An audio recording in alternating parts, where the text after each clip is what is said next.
told you that I never would. I told you I changed. Open Public Meetings Act, PL 1975, Chapter 231. The notice requirements have been satisfied. The meeting dates for the year are confirmed at the annual meeting, are posted on the public bulletin board in the lobby of the Municipal Center, and published in the record within the first 10 days of the new year. Okay, so this evening we're going to hear a presentation regarding the Clinton Inn facility on Dean Drive. And one of the things I'd like to ask the council before we get started is after we hear the presentation, I would like to add a public comment section rather than wait for the normal public comment. So I'll ask for a motion for that at that time, okay, after we hear the development. Okay. So in terms of the order of what we're going to do tonight, first, the folks from the Clinton Inn are going to say a few words. And then Jeff Zen, the planning board attorney, is going to walk the council and myself through the process and the procedures of this entire application. And then David Novak, the planning board and the borough's planner, is going to walk us through exactly what is being proposed here. And then we will have public comment on this topic from all members of the public, both here and out there in the virtual world. And then the council will have a discussion about the whole issue. Okay. All right. From the Clinton Inn, we have Lisa John Basta would like to say a few words. So please come to the microphone and just state your name and your address for the record, please. Yes, thank you. Lisa John Basta with the law firm Keys, Shahinian and Jan Tomasi on behalf of the Clinton Inn or Spring Hills. My work address is Aiden, Drive, West Orange. did you say they're doing it at a Clinton Inn? How'd you know? Omar, you have that? Yes, we got it. Thank you. Sorry about that. That's okay. Go ahead, please. Okay. So before we start this evening and the presentation and the redevelopment plan that's before the council this evening, I just wanted to state for the record so the council knows before we get into the presentation that my client has been working extensively with design team based on some comments that it's heard throughout the community relative to the proposed height of the building within the redevelopment plan. And I'd like to stipulate now for the record that there's an agreement of 5 stories of building over 1 story of parking and with a maximum building height of 65 feet. With that consideration, I'd like the council to consider that amendment to the redevelopment plan, and that would be the only amendment. All other provisions of the redevelopment plan would stay in place, but I just want to be you guys to be aware of that because we have extensively worked with our design team to lower the building to respond to the concerns of the community and some other comments that we've heard. Thank you. Okay, thank you. Okay, Jeff Zen. Jeff is the attorney for the planning board. Thank you. Well, thank you, Mayor. Jeff Zen from the firm of Cullen and Dyckman LLP. Thank you for allowing me to address the council. Mayor has asked me to address some of the procedural issues on redevelopment. I just want to remind you that this process started several years ago with a request from the council to the planning board to determine, do a study whether the area was in need of redevelopment. That study was done by Burgess Associates, the borough planners, the board planners. A recommendation was made to the mayor and council that the area be designated as an area in need of redevelopment. That recommendation was accepted. And then the council then sent the matter back to the planning board to formulate a redevelopment plan. That redevelopment plan has taken several years, partially because of COVID, partially because of environmental constraints and other issues that the developer encountered. In any event, what you have tonight in front of you for your consideration is the redevelopment plan that was recommended by the planning board for your consideration. Now, in terms of this plan that you have, at the end of every development plan, there's about 12 to 15 pages of the quote concept plan. And that is really the idea of what would be constructed there. It's something that is not fully engineered at this point in time. So if this was voted on tonight by the mayor and council, it is not as if they're coming to the planning board next week. They would have to develop the site plan, fully engineer it, and then come back to the planning board for full site plan approval. Jeff, hold on one second, apologize. We've got to get some of this under control. And if anyone out there and on Zoom can please mute yourselves until we're ready to have public comment. Appreciate it. Thank you. Go ahead, Jeff. So what I was saying is the plans would have to be fully engineered and come back to the planning board for a regular site plan approval.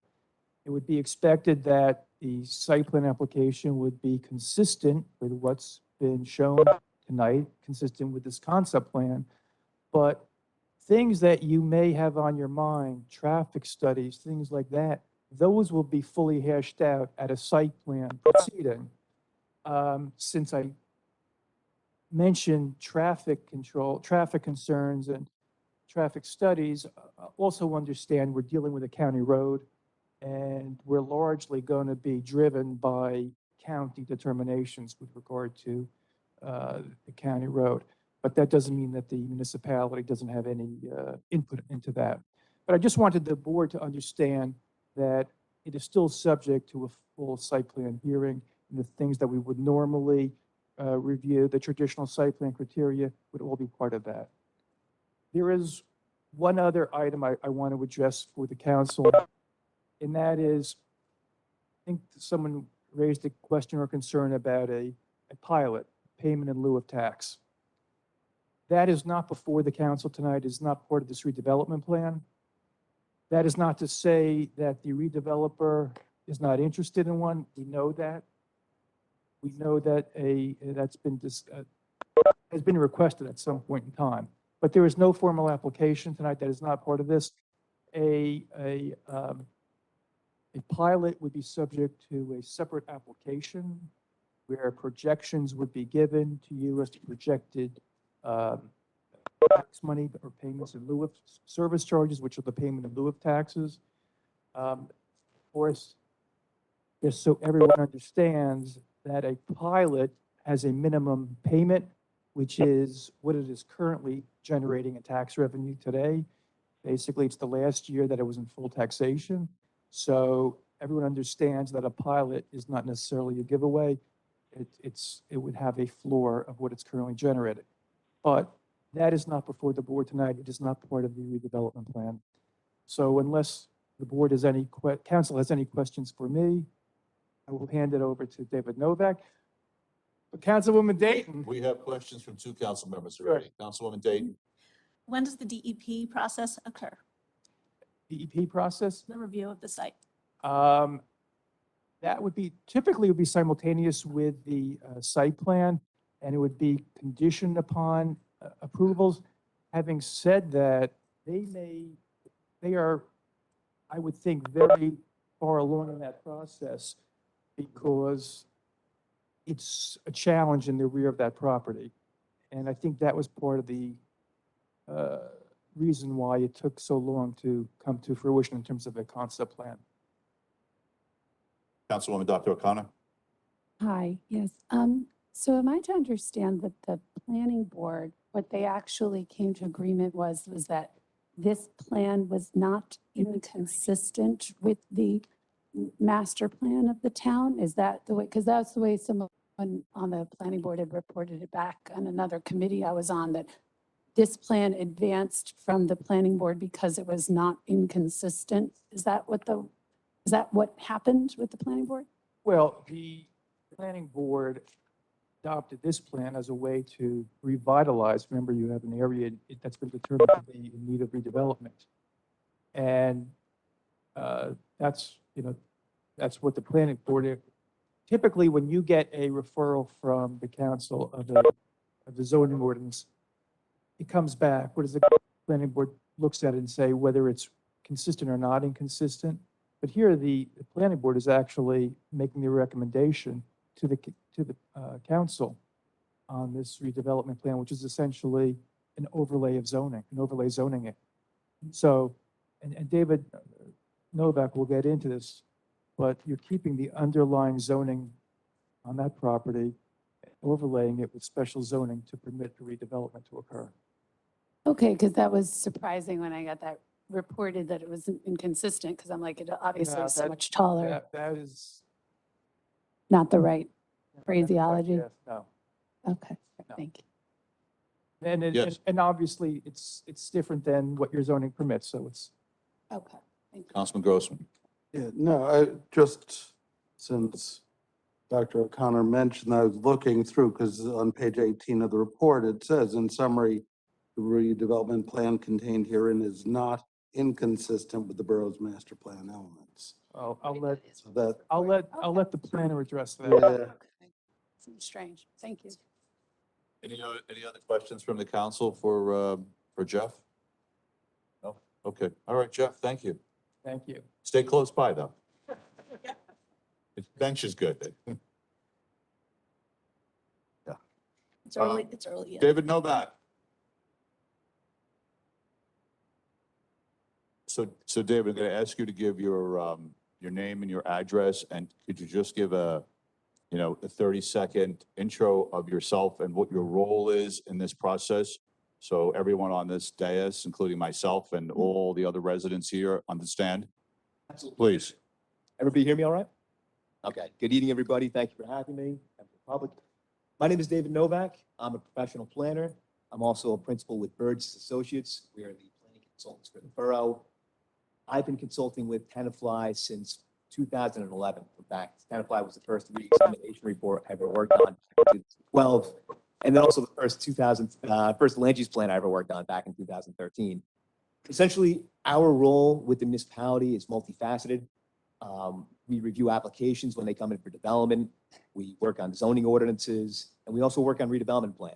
So we essentially help guide and advise the planning board, prepare certain documents for them, ranging from master planning documents to zoning ordinances. So really run the gamut.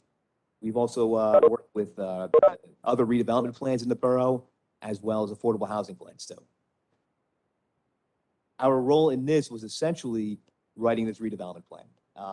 The council had directed the planning board back in May of 2020. I believe it was actually May 10th, 2020, directed the planning board to begin working on this redevelopment plan. I believe there were some other national events that also happened in May of 2020, which delayed this whole process. But that's what we are discussing here tonight, the 123 to 145 Dean Drive redevelopment plan. So. Okay, take it away, please. Can we share his screen for the public? And we share his screen with the public. I don't know. I spent an outline up Oh, okay. Oh, okay. No visuals? No, I know. So, as I mentioned tonight, we are discussing the draft 123 to 145 Dean Drive redevelopment plan, which is dated February 10th, 2022. This deals with block 906 lots 1, 2, 3, and 4, which is located at 145, 131, 129, and 123 Dean Drive, respectively. This is more commonly known as the Clinton Inn site. It includes the Clinton Inn as well as the vacant 3 properties to its south. This is a little bit of a background on redevelopment, and Mr. Zen covered a lot of this. Redevelopment is the process to rebuild or restore an area in a measurable state of decline, disinvestment, or abandonment. It's governed by something called the Local Redevelopment and Housing Law, which was adopted by the state in 1992, and it provides the authority for municipalities to engage in a number of redevelopment activities, ranging from identifying a site as an area in need of redevelopment to preparing a redevelopment plan. Redevelopment plan is essentially a document that identifies the use and intensity to which a site will be developed. Think of it as a zoning regulation, essentially. For example, any residential property here that might be in, say, the R40 district would have certain standards that would dictate what could be permitted there, what your front yard setback is, your side yard setbacks, how tall your house can be, how much coverage you can have, so on and so forth. Redevelopment plan is essentially that type of document, just a little bit larger. So as I mentioned, this process really began back in 2019. Won't rehash all the dates, but the mayor and council authorized the planning board to do a study of the site back in 2019. Planning board held a public hearing back in February 12th, 2020, found that the site met certain specific statutory criteria to deem it as an area in need of redevelopment. And it recommended to the council that the site be designated as such.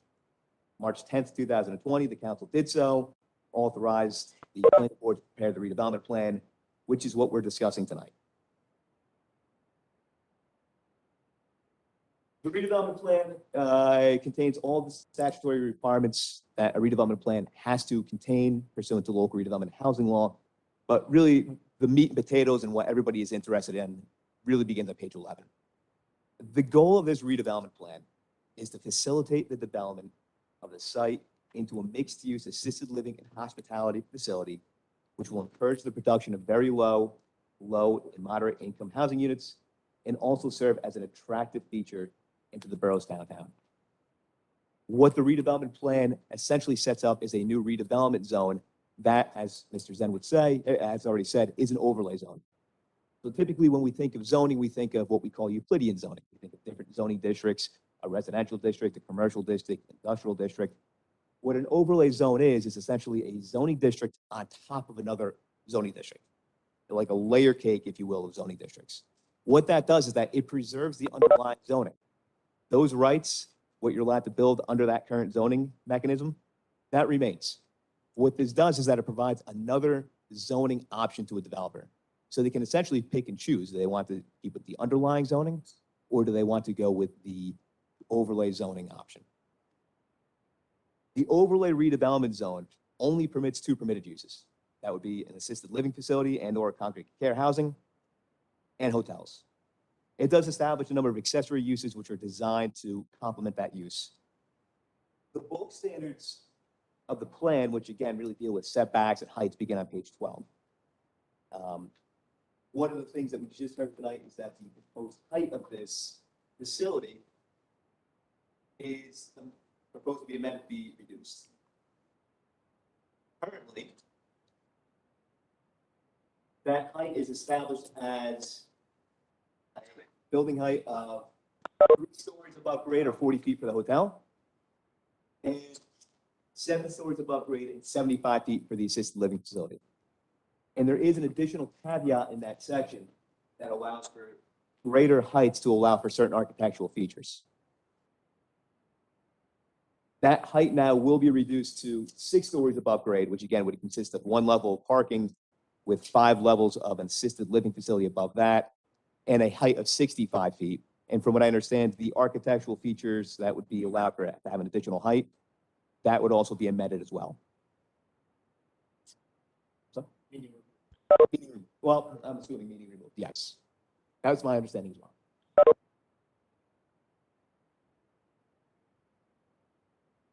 This section also identifies certain setbacks from the drive, Clinton Avenue.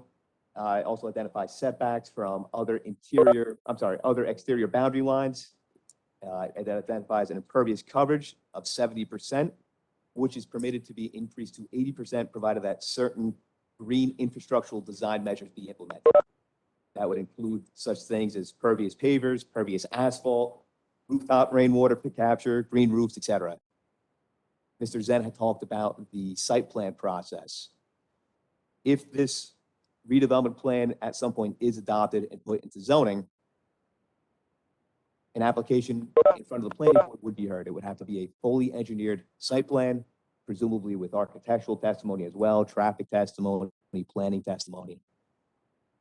Those green infrastructural measures would also be reviewed by the borough's planning and engineering consultants, namely David Halls for the planning board. So there would be a review process through that. And to answer another question, the NJDEP would also be reviewing the impacts of this as well.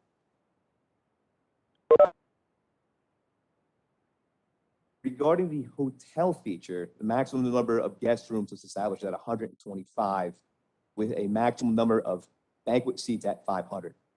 The assisted living facility would be permitted to have 145 units, of which 10% would be reserved as affordable. And those affordable units would go towards, most likely either counting towards the borough's upcoming 2025 affordable housing obligation, or potentially used to address the current affordable housing obligation. Yes, Does that number of rooms change now that the height has changed up? it will reduce, yes. So 122 items. So 10% of that would be 12.2. In affordable housing, you always round up. So it'd be 13 affordable units.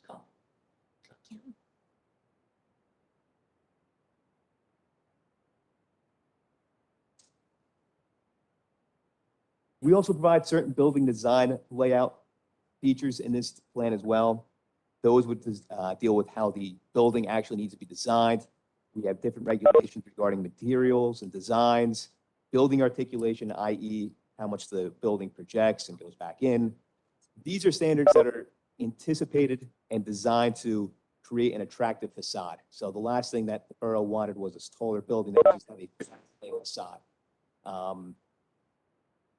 We also address that through building entrances, doors and windows, or roofline emphasis, certain features that would be required and reviewed during the site plan process to make sure that the borough would not just be getting a flat, linear, boring design, it would be an attractive building.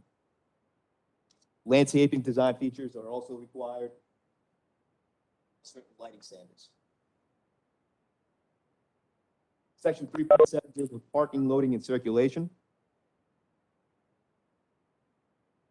Specifically, item 2 outlines the parking requirements. So for the hotel, 1.1 parking spaces would be required for each guest bedroom. The banquet restaurant, 1 space for each 100 square feet of banquet/restaurant space.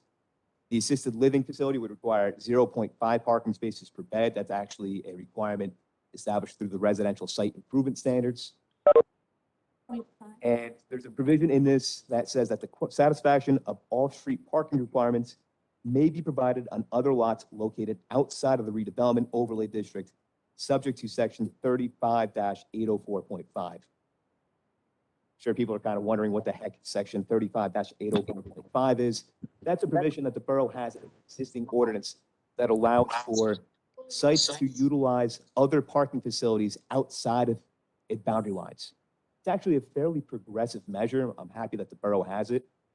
It allows certain developments and certain buildings to utilize other parking areas that may not be utilized at the same time that that facility is being utilized. So it's a shared parking arrangement through other lots. Those shared parking arrangements would be reviewed and approved during the site plan process as well.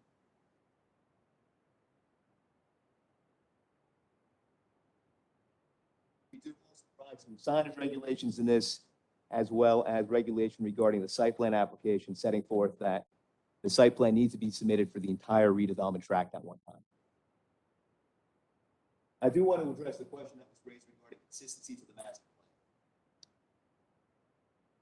What's being proposed is obviously going to be different from what's envisioned in the master plan in terms of height. However, there are some broader goals of the land use plan element, as well as the housing element and fair share plan, that would be, at least in my opinion, promoted by this. Encourage a mixed use environment, providing another array of different housing types for people to live in, promoting revitalization. These are goals and policies that are discussed, specifically Goal 9 in the 2013 land use plan, that would be advanced through this redevelopment plan. So the redevelopment plan is not a perfect match with the underlying land use plan. Right now, the land use plan doesn't even qualify or match up entirely to the current zoning of the site. Subsequent to the 2013 land use plan, we adopted a housing element fair share plan, which changed one of the underlying zones to a multifamily inclusionary housing district. So looking at these documents broadly, I think that we are advancing some of those goals and policies. The height obviously is taller than what is permitted elsewhere in the borough. I think our tallest height might be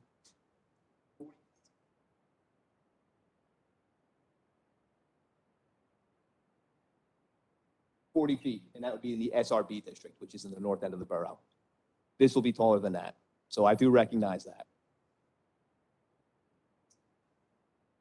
There's certain architectural elements that are usually exempt from that. Church spires, I believe, are one of them. The SRB district, that was designed for the, oh boy, I've only been a planner here for 10 years. It's the multifamily development towards the north end of town, near the, TD Bank, the plaza. yes. Yes, the plaza. The plaza's 40 feet. That's what the zoning district allows there. Any chance know what the Chabad house is? I do not know, I'm sorry.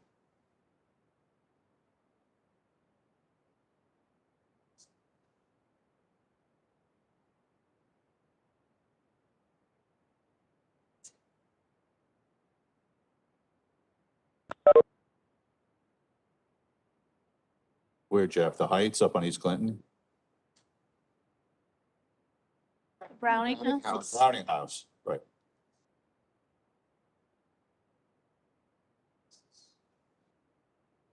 The cupola, but not the structure. So that's an element.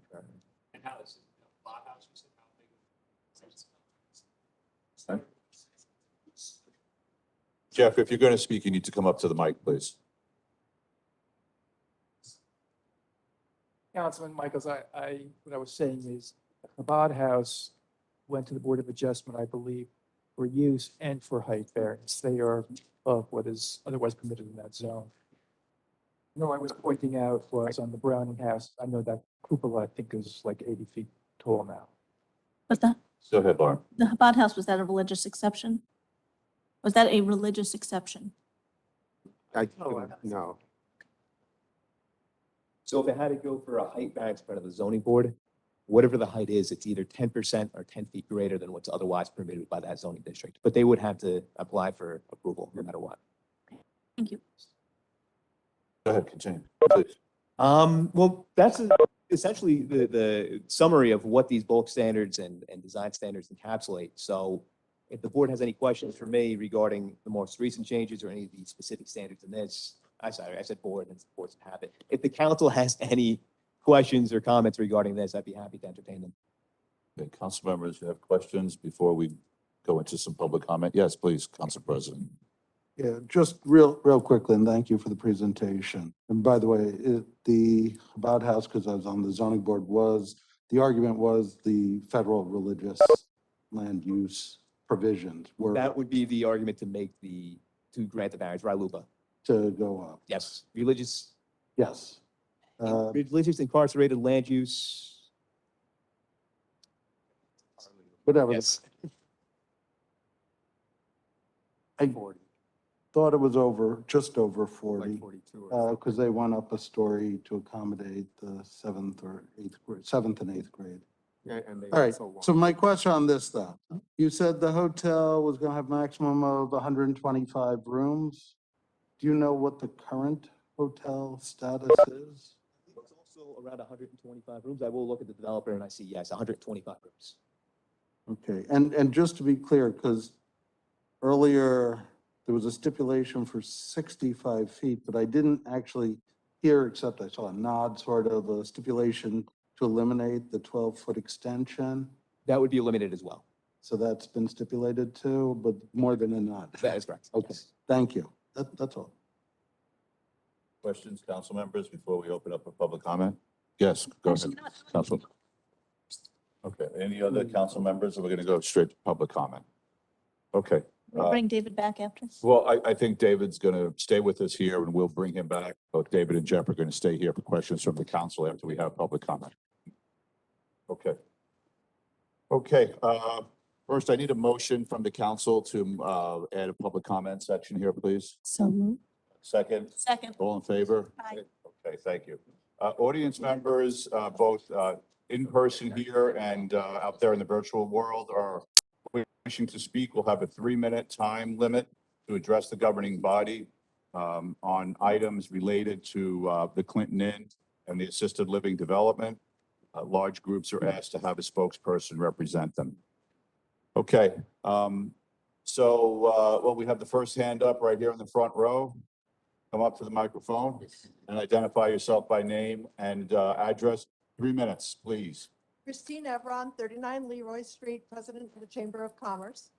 I would like to say how important we think the hotel is to the community of Tenafly.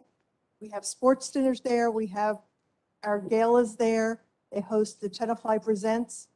They've hosted several technical meetings of New Jersey DOT, for instance, for the Northern Valley Greenway. It's a tremendous asset to the community to have a hotel there. Giving something up for that, even though it's not exactly what I bought into, no, this is my comment, as a resident, it's worth giving something up for that. I would like to see a facade that coordinates with the train station, our historic train station. That's the center point of town. Everything should be reflecting that. And lastly, I have a question, I think for either Wendy or Mr. Zen. If the assisted living, can the use of that, the assisted living building be changed to an apartment building in any legal way? Thank you. Jeff, you want to address that question? Sure. It would not be permitted. They're not interchangeable, and it could only be permitted as a residential apartment, either with a change of zoning or a use variance. Yeah, thank you. Who else would like to speak? Just feel free to line up on either side and come up to the microphone. Oh, go ahead, Joe. I'm not sure whether it's appropriate for me to comment now, but I just wanted to say, in response to the comment about the importance of the hotel, remember, this redeveloper came to the borough seeking to do assisted living, and that's their primary business. And I just want everyone to understand it was very important to the planning board and the redevelopment team that the hotel stay and the hotel stay in existence for Tenafly. And that was part of the, if you will, the give and take in this redevelopment plan. So. Thank you. Thank you, Jeff. Okay, who would like to speak next? Yes, please come, just feel free to come up to the microphone. Just please state your name and address. Sure. Gary Gabriel, 226 Churchill Road. Might be slightly rambling, but I think we're all here because we care about Tenafly. We live here. We want what's sort of best. One of the objectives, one of the reasons we're here, there's two main reasons. Love the schools. We're here if we have young children, families, family town. The other is the downtown means something. As a guy who made a mistake of moving out to Franklin Lakes for many years, it's great to be back, having a downtown. The revitalization of our downtown, foot traffic, enhanced sales for the merchants that are here, the quality of life, particularly after the onslaught of online. And I know from being in town, I walk around a lot of Amazon trucks that are coming around delivering to everyone's doors. Really important to work on getting down to our downtown merchants. When you think about what we can do with that piece of property, there's two distinct options right now. There's one that's going to enhance our downtown, enhance the entranceway to our downtown as the gateway to the downtown, provide foot traffic and growth. And then the other choice is to say no. And if we say no, council, it's people are here that are of interest, the alternative is likely residential that's going to go there. Now, from somebody who's in real estate in the state of New Jersey, I know for the, I think it's 556 or something municipalities, there's always this balance between not wanting to overwhelm the schools, have added services and the like that comes attendant to that. We have the elegant solution here, which maintains the hotel amenity that's here, allows our senior residents to be here, be near their family members and not have to go elsewhere, and provides no undue burden on the town whatsoever and adds revenue. So it would seem to be, if you weigh the pros and the cons that are there, there's this whole long list of pros, and I've been struggling to come up with a con. We may want weigh in on how it looks, what it feels like, all the rest of that, but in concept, the yes versus no seems like an easy one. That's my comment. Yeah, thank you.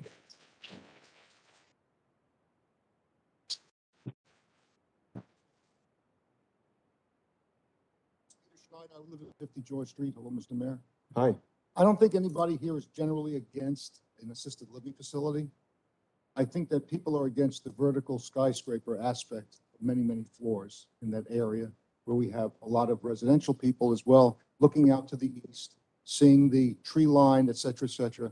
I'm sure that people on Franklin Street or across the street on Dean or even on George Street may just see a bulging monolith sitting above the tree line.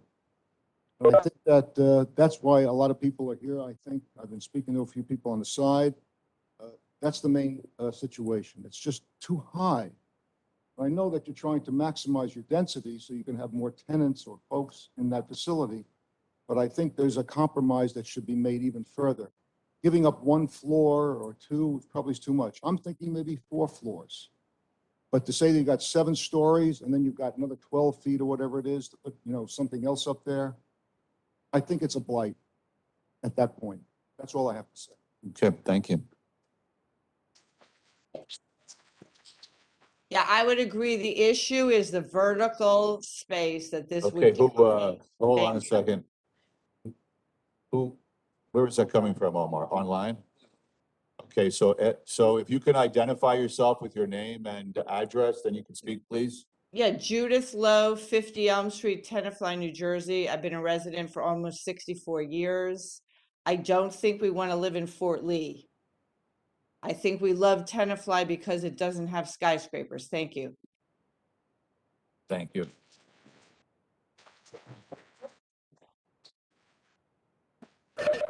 Okay, next comment. Hold on. Coming up to the mic. Okay. Hi. Clinton, Tenafly. After what I heard tonight, I did not hear anything about the brook that's behind the structure, which overflows with Ida. A lot of businesses next door got flooded. Every time it rains a lot, the water level is high and overflowing. It becomes a river. A tall structure, I mean, we have sinkholes coming in this area. We have bridges collapsing, right? And I don't know what a tall structure like this will do to the understructure of that area. I also am concerned because I have no problems. I was alive and around when the Clinton Inn originally was knocked down and the hotel was built. And I remember all of that. I was young, but I do remember the discussions. I love it. I had my engagement party at the Clinton Inn, so I have a lot of personal interest in it. And I also knew the original owners very well. So I have no problem with the hotel being revitalized. I think it's a great idea. The assisted living, hey, we might all end up there and be roommates. So I think that's great too. The problem is definitely it's a small, tiny strip for such a large building. And that's a concern for me. I was driving around Englewood, Paramus. It's not a pretty looking building. It's from the rendition. So I have a concern of the aesthetics. Tenafly is a beautiful town. Yes, people want to revitalize it. I see it with knocking homes down that are beautiful and, boxy homes being put up. So there's a little bit of a cutback with younger people wanting the progress and then the other people that still want to be able to keep a lot of the integrity of the feeling of Tenafly, which is why we lived here. So those are my concerns, but the brook is a major, major concern and no one mentioned it, which I find interesting. So, that's really all I can say. Okay. Thank you. Can I just say something to Kathy? Sure. Kathy, one of the reasons I asked about the DEP study is they will have to study that brook and the overflow. I just want to respond to that. Hello. Joe Halajian, 44 North Browning Avenue, Tenafly here. I'd like to echo the concerns about having the DEP study look at the brook, of course. And I think there are going to be plenty of people commenting on the height of the structure, which I think also is a little excessive. I think it's great that the developer, who are compromised down to 6. I think 5 total might be more appropriate, considering a 65-foot structure would put it, as we were just saying, the Chabad house is a little over 40, and that thing is huge. Think about another, 15, 18, 20 feet above that is going to be. That's a really significant piece of concrete. Also, Christine brought up the matter of the use being changed or in some way away from being an assisted living to residential or whatever else it may be. And the answer was that that can be done through zoning or variance. But we all know that zoning and variance happens. These things can change. The people who are who are approving these things can change. The pressures, the economic pressures can change and cause this to change. So I'm wondering if there's a way to make it a permanent stipulation. This must continue to be assisted living. I don't know if anyone has an answer to that right now, but I think that that would be something to consider in the overall plan. Another issue is that I just heard before was that the zoning allows an 80% impervious coverage. Is that what you said? It's a 70% impervious coverage with an allowance of up to 80% with green infrastructural measures. Right. If I'm not mistaken, that's pretty far in excess of a residential limit. And especially considering the sensitive environmental nature of this plot, I would have some exceptions to that. It'd have to be a very, very careful study because impervious is runoff, and you've got a big problem already with runoff in that area. Thank you very much. Thank you, Jim.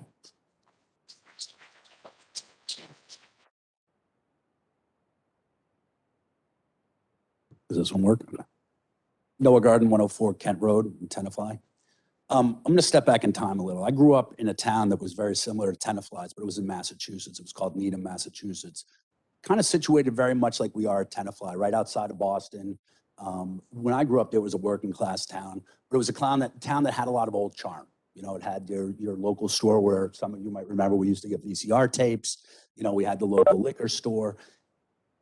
What I see happening here is the same thing that we saw 30 years ago there. The first major change was somebody went out of business and an assisted living came in right on Main Street. It was this what people called an eyesore, like people are saying now. It was a large facility. I think it had like 200 rooms. Needham was about the same size as Tenafly. And, you know, everybody fought over it. In the end, it passed. It was put up. It was beautiful. And it was really the first thing in the catalyst to changing Needham. Needham now is one of the most sought after towns that you can live in outside of Boston. The property values have nothing but skyrocketed. More importantly than that, when I lived there was no place to eat except McDonald's or the donut shop. Now there's 20 restaurants that people come from all over the surrounding places to come eat. The town is just nothing like it once was. Now I know that that's scary to some people in this audience. You hear from people here that have lived here 60 years. I haven't. I've lived here 5 years. I'm like many other young people that came into this area because it had schools and its proximity to the city and continue to want change that will be beneficial for all of us. Regardless of what side of the argument on this specific building we are, everybody wants things in our town that we use. We all walk around downtown. We all see the empty shops. We all argue online over whether it's the vape shop or the gun shop. The only way that we're going to change this is by working together and accepting change. And change is scary, but change is necessary. You know, I hear people come up here, they use words like skyscrapers. Look up the definition of a skyscraper. It's between 10 and 20 stories, right? That's just fear. Like, I get it. And, you know, when we look at what the developer did here, the developer's been going through this process for a couple of years. It's pricey. They came in tonight. They said they're going to take 20 feet off the building. 20 feet. Like, that's a lot. That's a huge amount of space that they're willing to sacrifice to get this thing made for the better of our town. And then the last thing is we've got a planning board. What is the use of that planning board if we're not going to listen to the planning board? We put people on that planning board to understand the issues, to report on the issues, and to recommend what they think is necessary for our town to move forward. They've made their recommendation.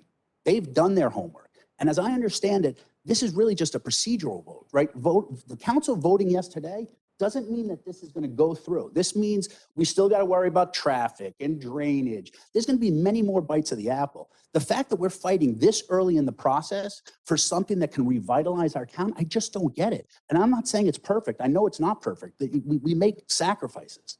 But this is a procedural vote to let them dig in and answer more questions. And I just don't understand at this juncture why you would say no. So, thank you.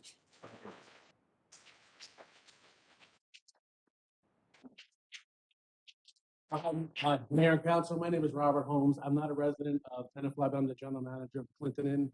I spent over 20 years in the city managing large hotels and really missed the small, intimate feel that a town provides. And that's what drew me to this hotel. I happened to come on March 20th of 2020, right in the middle of the pandemic, so my timing was perfect. But, I saw the potential. I was told about the renovation and whatnot, and I like the opportunity, like I've talking with the mayor on many of things. It's just having that personal interaction. This hotel is special. Guests come in every single day and say, I've had bar mitzvah here, high school reunions, any type of events we've had. It's every single day. And even on my social outside of work, people always say, oh, the Clinton Inn, we had this there, we had that there. My daughter's dance school had an event there. So it's a wonderful hotel. It's a great opportunity. I just would love to see what we can do to get this hotel renovated, and I think it'd be a tremendous asset to the town, so I appreciate your considering it.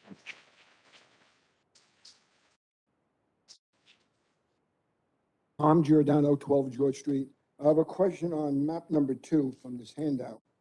I call it like the panhandle, looks like an exit going to Westervelt. Is that going to go over the brook, they're on the railroad tracks, or? David, would you like to step up and address that, please?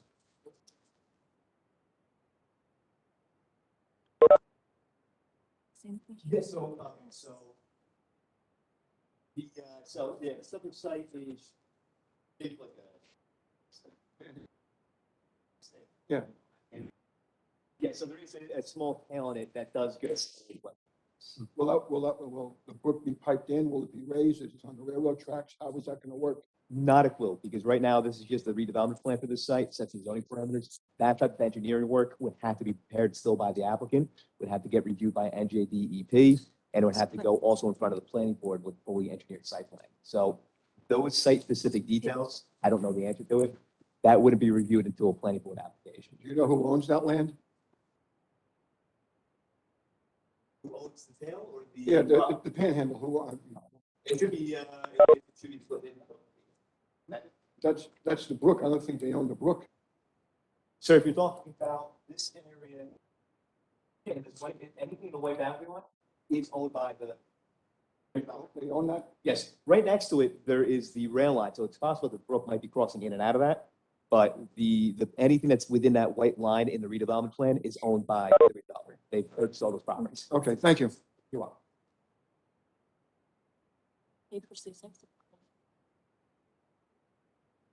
My name is Shepherd Brinker. I live at 14 Louise Lane. Many of you know me, many of you don't. I'm the guy that doubled down with my businesses and brought a secondary bike store to downtown Tenafly. I'm a big part of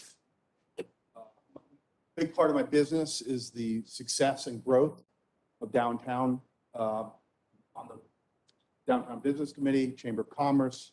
I try to get involved as much as possible. I believe that this is a good move for the town to do anything to revitalize businesses, to bring more people downtown.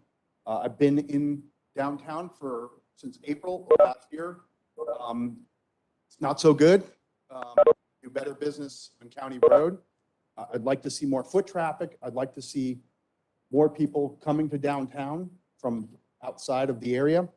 The most of my customers who have been frequenting my shop on County Road come to the new store and say, I've never been to downtown Tenafly. I'm personally driving business to downtown. I think this plan has merit. I think it's a good idea.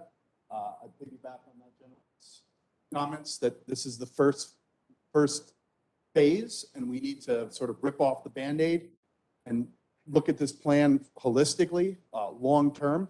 And I just think it's a great idea. Also trust the mayor and council and planning board to use good judgment in terms of the height and the aesthetics of the building. It's not a skyscraper. Very good point. I've lived in Brooklyn. I know what a skyscraper is. But again, I'm in full favor of this project. Thank you.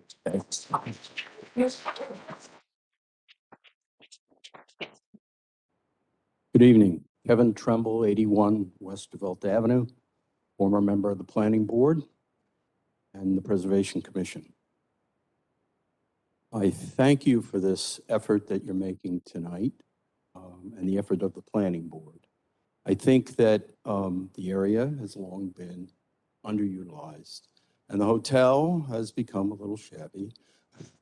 But I think the hotel, we have two uses involved in this redevelopment zone. And perhaps we should think about each use a little bit differently. So the first thing is the hotel use. Actually, I don't know whether you've asked for any kind of market analysis of the 125 rooms was stated as part of the hotel, is that right? Because I think the town would benefit so much more if the hotel was a little bit larger. I think it's a wonderful asset, and I think that perhaps it does do good for the town's revenue because of the hotel motel tax, which leads me to a question about the pilot proposal. How would a pilot proposal affect this use as opposed to the assisted living use? And would the pilot, or would one use not be a pilot and the other be taxable? And if, how is the hotel motel tax revenue affected by this proposal?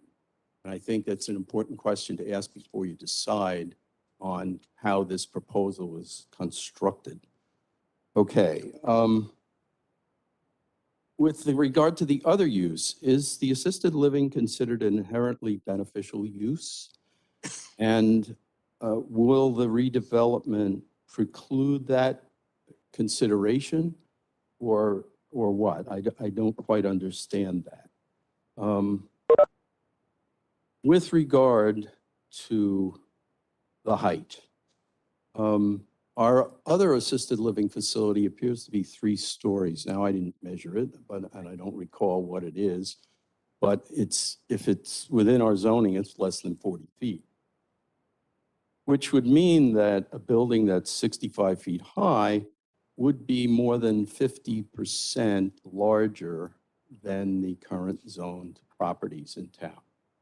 So I think a 50% jump is a lot. Maybe 20 feet is not as much as the 50% of the 25 feet additional. So I think that has to be part of what you think about when you come to your decision. As part of the height issue, I'm going to suggest that there's something that happened because the Palisades Interstate Park was threatened by a large development several years ago. It was litigated, and the plan that evolved resulted in a appellate division court decision that required height variances in a community to have a visual impact analysis. I would suggest that you include such a requirement in this proposal. I think the other part of that would be to let the borough residents know how large this will be, other than looking at a two-dimensional picture, would be to put up cell tower type balloons, at least 2, to let the public know before you make a final decision on this project. So I think all in all, the direction is correct. The redevelopment is needed. It will benefit the town, as several speakers have said. But I think we really have to take a hard look at a 50% increase in the height of our zoning in the borough. Thank you. Thank you.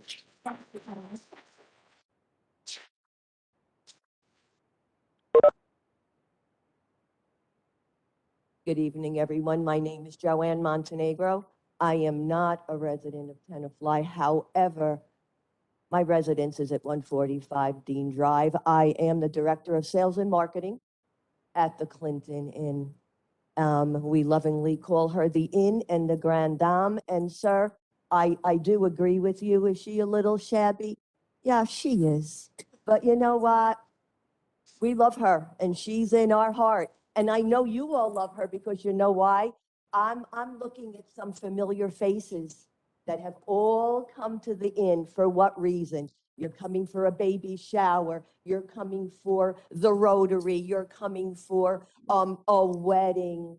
I have many, many people that call me on a daily basis and say to me, you know what, Joanne? I had my wedding here. I had my child's confirmation here. Now my child is getting married and we want to have the wedding here. We want to have my son got bar mitzvahed and now my son has a son and he's going to have a bris here. So I just want to let everyone know that she's very, very important to us and she's your hotel. I work there, but she belongs to the town and she belongs to everyone. And I think that our general manager said it as it is, and we have other people here from our ownership. So think about what's going to go on, and I feel in my heart that the assisted living is going to bring a lot of employment into the town, which I think it does need. So stop by the inn, come on in. On the wall, thank you. On the wall, we have an entire history of the Chikaris family.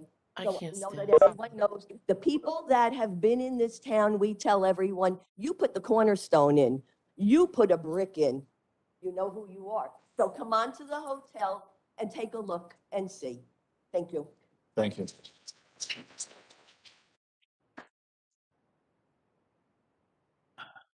Todd Fishman, 61 Elm Street, Tenafly, New Jersey.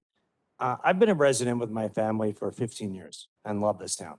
There it is. About 3 years ago, someone finally knocked down what could have been an incredible restaurant on Dean Street. Square building, 3 glass walls. I'm like, hope someone does something great with it. I find out they're looking to reconstruct the hotel, put an assisted living facility, and I'm like, this is awesome. Someone's putting money in. Part that baffles my mind is people think it's potentially too big. And the one beauty of driving up and down Dean Street that hides anything big that I think we're all forgetting is there are trees. We're a tree town. You stand behind, you can't see height. We can talk about the Chabad house. I think balloons aren't really needed. It's 60 feet tall. Call the rabbi, he'll tell you. That's without the chains on the roof that you see on a non-tree lined street because of the zoning that it's in. The Dean Street zoning, which I'm sure anyone constructing it is going to put in incredible architecture and landscaping that'll hide it and blend it in with the town where you're coming in and make it something you want to be a part of, not this urban structure that we think we're moving into Staten Island or Brooklyn. I grew up in Queens. We went through the same thing. Shopping center, which was actually what Coastal Plaza was. It got renovated, same way Coastal Plaza is. It brings jobs, it brings community, it brings people. My children ride their bicycles to Coastal Plaza. They leave our town. It's silly. And just thinking about what assisted living does, yes, it brings jobs. It brings in floral shops.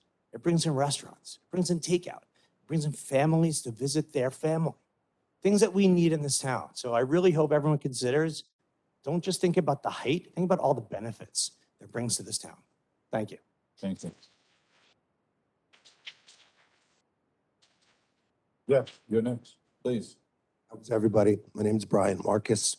I lost my voice, so I apologize for the raspiness. But I am a new resident to Tenafly. My wife and I, Gabby, have been here for about 6 years. I used to live in a town called Roslyn in Long Island, and there was a village town that replicated Tenafly downtown for my entire childhood. I remember it specifically being someplace that I think children were even scared to go. And all of a sudden, just like the boys said behind me, there was a change. They built a hotel, they built a couple restaurants, and I don't know if anybody knows about Roslyn, Long Island, but I think we should actually be in touch with whoever redeveloped that town, because in terms of size and scope, I mean, there's about 3,000 people in Roslyn. I think there's about 14,000 people in Tenafly. This is and should be the spark for all of us to come together, take our differences, sit together, and come up with a plan that benefits not only the ourselves, but our children. I mean, we spend countless nights, and this is personal, obviously, countless nights at dinner talking about what and where and how and why. I'm not sure that you guys are talking about the specifics of the fact that we have 6 schools in this neighborhood. I don't see children enjoying our town at all. And that's the truth. I think you guys should speak to some of these kids, which I've asked, and there is nowhere for them to go. The kids have a bag of candy in their hand. I say, where did you get that bag of candy? At the candy store? They go, no, CVS. The kids hang out at CVS. Okay, that's where they hang out. Okay, there is no town, especially one this successful and with this type of population and this type of success and the type of people that you have behind me, that has let their town go to waste like this. And I respect everybody, the generational evolution of this place. Again, I've only been here 5 years, so I don't speak from a lot of experience, but from speaking to everybody about this problem, we got to do something. And if this is the first step in doing that, I think it's a really important step for the future of our town and especially for the safety of our children. Thank you. Hello? Hello? Could I just have your address for the record? I just need your address, that's it. 24 North Bray Court. Thank you. Thank you. Thank you. Jake Pollock, 3 Wilson Road. I've also lived here 5 years. I wanted to say, I think some of the things I've heard tonight have been very inspiring. I mean, so the downtown area of Tenafly, since I've moved here, has frankly, you know, and I probably epitomized most by the movie theater shutting down. It has gotten worse. And somebody mentioned earlier, vape shops, gun shops. I think the point on CVS being where the kids hang out is a great one. I have a 6-year-old, a 4-year-old, and a 10-month-old. I don't want to see them hanging out at the CVS. You know, I think, you know, one thing I came to the planning board meeting a few weeks back, and, you know, I mentioned that when I got married in Closter, and, you know, we sent all of the guests from our wedding, and I heard some great things about the Clinton Inn, and I understand that it's near and dear to people's hearts. We sent all of our guests to the Pearl River Hilton in New York because we weren't going to send our guests to the Clinton Inn. It just is not the caliber of hotel that we wanted to send our guests to, and I think others probably agree with that. It sounds to me like the folks that disagree or object to this building are doing it based on you know, a view that it's unsightly, and we can all debate what looks nice and what looks not nice. But I think if you look at all the pros, and some of the speakers who spoke before me spoke far more elegantly than I, the benefits of putting a nice hotel and revitalizing the downtown, creating the revenue, giving sort of a rebirth to the downtown area, to me, I mean, it far outweighs you know, saying, well, I don't like the way it looks, or it's too tall, or this or that. I mean, so I do certainly agree with the idea that we should all get together and dig in and make sure that it looks as nice as possible. And there are trees and there are other things that we can do to sort of counteract the height. But to me, this is just a no-brainer. And I do think we all have a responsibility. We don't want the town to go the wrong way. So I thank everybody here for all of their consideration, and I just wanted to say how much I think this is a great idea. So. Hi, I'm Lauren Tuval, 12 Maple Street in Tenafly. My husband and I are in favor of this project. We agree with everything that's been said about the need to revitalize the downtown. We moved here in 2016 with baby-ish toddlers and whatnot. And we now have a 4th and a 6th grader. Echoing on what's been said before, In sixth grade, they start to hang out in town with their friends. And there is nothing for my sixth grader to do except hang out at the yogurt place and CVS. And they do leave constantly to go to Closter Plaza. It would be nice if our town would, be open-minded to redevelop the downtown and make it a place for our kids to hang out and us to have nice restaurants and not open storefronts. And my husband and I are both in favor of this project. Thank you. Thank you. Can I Omar, speak? let's- This is, Yes, please. We have one gentleman coming up to the mic, and then you'll be able to speak out there. Thank you. Omar, let's intersperse with someone here in person and then next out there, okay?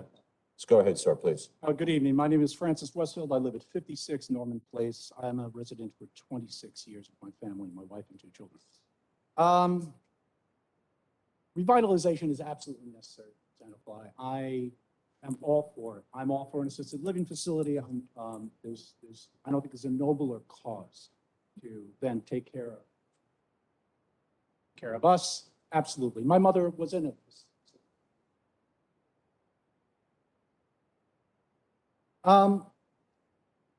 So I have no objection to that. And I was very, and I found this all out by accident.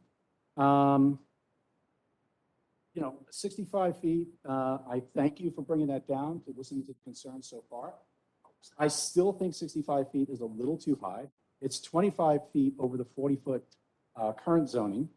And, I'd like to see what that is. The gentleman who suggested the weather balloons, I think that's a great idea. I'd love to see that. Let's see it. We need to dig in now, like it's been suggested before, but we still need to have public discourse on this. We need to talk about it right now before it goes. I don't want to find out about this from Facebook. I'd like the town to tell me about it. Maybe it needs to be brought up for a public referendum. A lot of people are in favor of it. That's great. I'm against 65 feet, but I'm not objected to if it was 50 feet or a little above 50 feet, something like that. Maybe the garage could be a little bit subterranean if possible. There's a slightly, I'm not using the words right, but there's a slightly dipped garage there right now. It's kind of dilapidated, but it does go down to a certain level. I know there are EPA constraints with the stream underneath and all that. Traffic is a concern for me. I want to see what that's going to bring to this, where the residents going to get out. And the parking, I counted 85 parking spaces outside. Maybe you could tell me how many parking spaces will be in the assisted living facility right now. How many staff members will be working there? And what about visitors? What happens then? I think all these questions need to be answered. And just remember something. You might not be objected to 65 feet right now because we do need something. We do need the Clinton Inn to stay. I totally agree with you. Clinton is a wonderful place. I'd love to have it. I'd love it to stay. But this building will stay for a very long time at that. You might get sick of it. The telephone pole in front of that lot, I believe, is 40 to 42 feet. That's 65 feet is a little bit above that, a lot above that. The tree is probably that high. That's all I have to say. Thank you very much. I know you worked very hard on this, and I appreciate all your efforts. Thank you. Mayor, I have Luis Verde on virtual. Yes, Luis Verde. Louis? Yep, thank you. I'm really, Please go. Your name and address, please, sir. okay, yeah, it's Louis Verde, and I live at 11 Elm Street. I apologize. I just got out of the hospital today, so I'm a little raspy today, okay?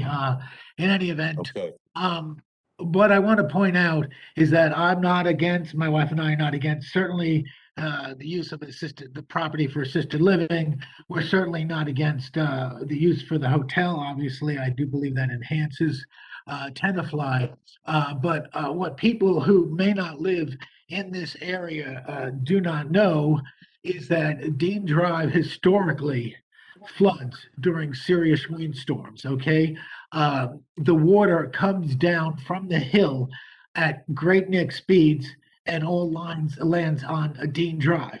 It creates problems. When you have a property now, they're going to change some of the zoning requirements so that it's 70% impervious coverage.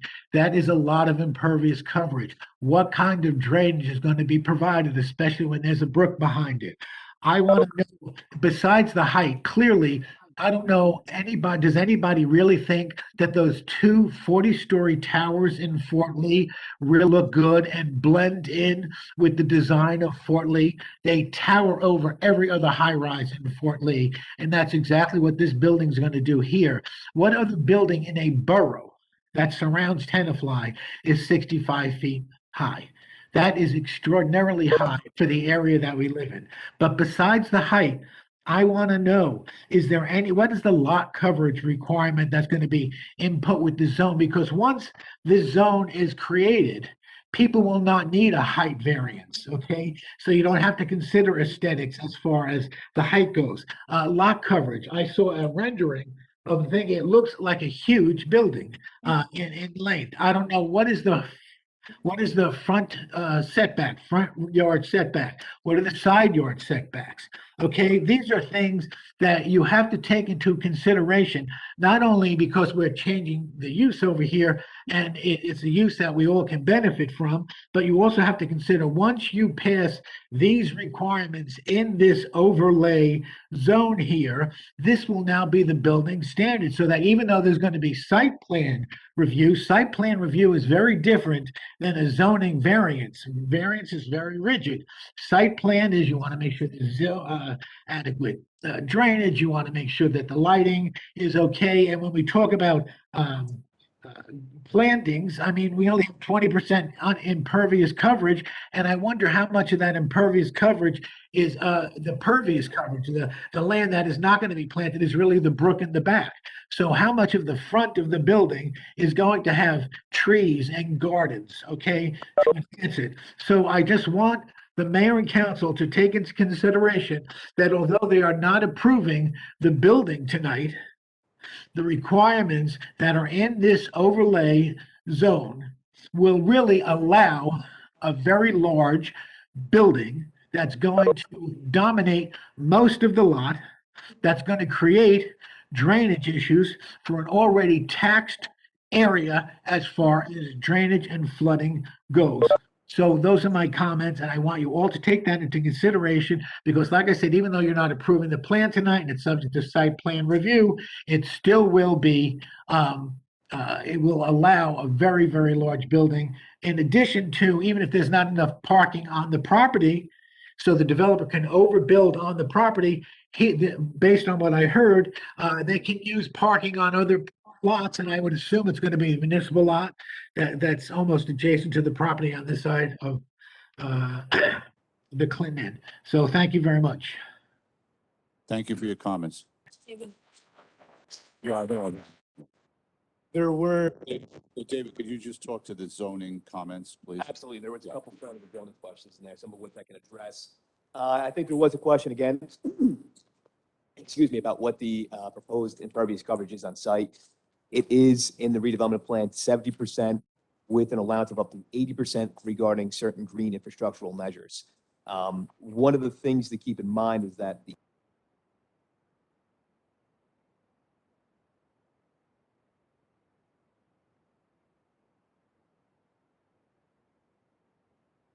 of 100%.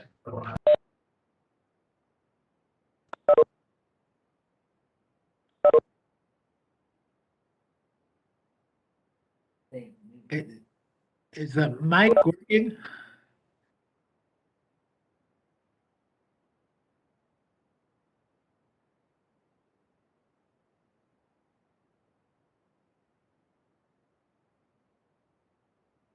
Stories below grade because of the water table. That's one of the reasons why they're looking for a above grade parking garage with stories above that, 5 stories above that. There was a question about the current zoning or the underlying zoning. Several people had asked about that. If it's not, in other words, what is it there now Or what would it be if not for this project or if this? Not to get too confused, this is actually existing zoning district plan. So the Clinton Insight is located in the B2 business district. B2 business district allows for a number of. Sorry. Hopefully I didn't break that. I apologize if I did. It allows for public buildings, uses, retail stores and shops, personal service establishments, business and professional offices, restaurants, bars, taverns, delicatessens, lunch counters, and fast food establishments. It allows for nonprofit clubs, lodges, fraternal, civic, and cultural and charitable organizations, telecommunication studios and offices, indoor theaters, childcare centers, dwelling units above the first floor, professional studios, technology services, health clubs, business and secretarial schools, including adult vocational schools, allows for hotels, and it allows for museums, art galleries, and libraries. There's also another existing overlay zone on top of the Clinton Inn, which is called the AHO4 Affordable Housing Overlay Zone District. That's a multifamily overlay zone district, which means it allows for an inclusionary multifamily development. So multifamily being either apartments or townhouses, provided that they either provide a 15 or a 20% set aside for low and moderate income units.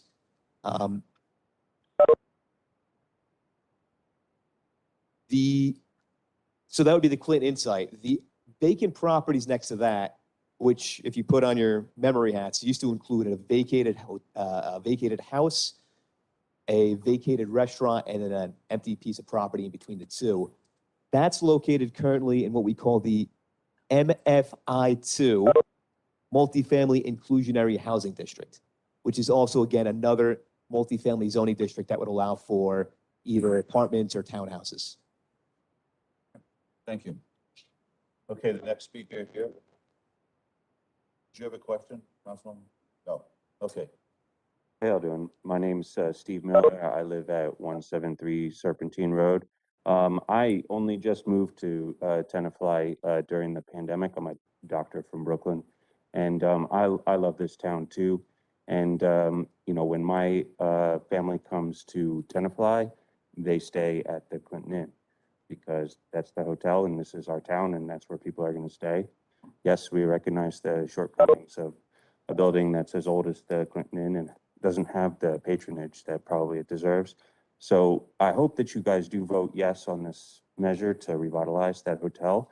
But I also have concerns about the city planning aspect of the revitalization of Tenafly because I ride a bike everywhere. I ride my bike back to Brooklyn every single day to go to work and back to Tenafly every night, or sometimes the reverse when I work at night. And I do have 2 kids, and I want them to ride their bikes everywhere in Tenafly too.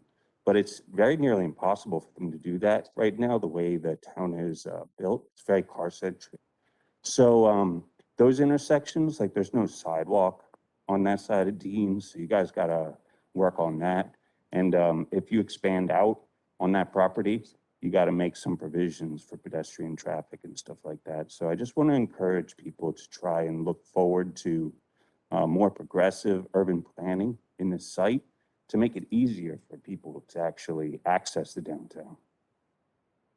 Yes, thank you. Okay, Omar, who's next on Zoom? Currently, I see no hands raised. Oh, actually, I do see one. Noah. Hello? Yes. Oh, go ahead. Your name and address, please. Hi, everyone. Thank you for your time. My name is Noah Emily Smalley. I live at 9 Norman Place. I'm for the revitalization of downtown, but I live within walking distance of downtown. And I want to piggyback on Luis Verde, I think it was, who probably has been here longer than all of us. And the main concern that I have is that and this is just going off into, things that we don't have any control over, which is global warming and Hurricane Sandy and Hurricane Ida. And all of us on this side of town are below the hill.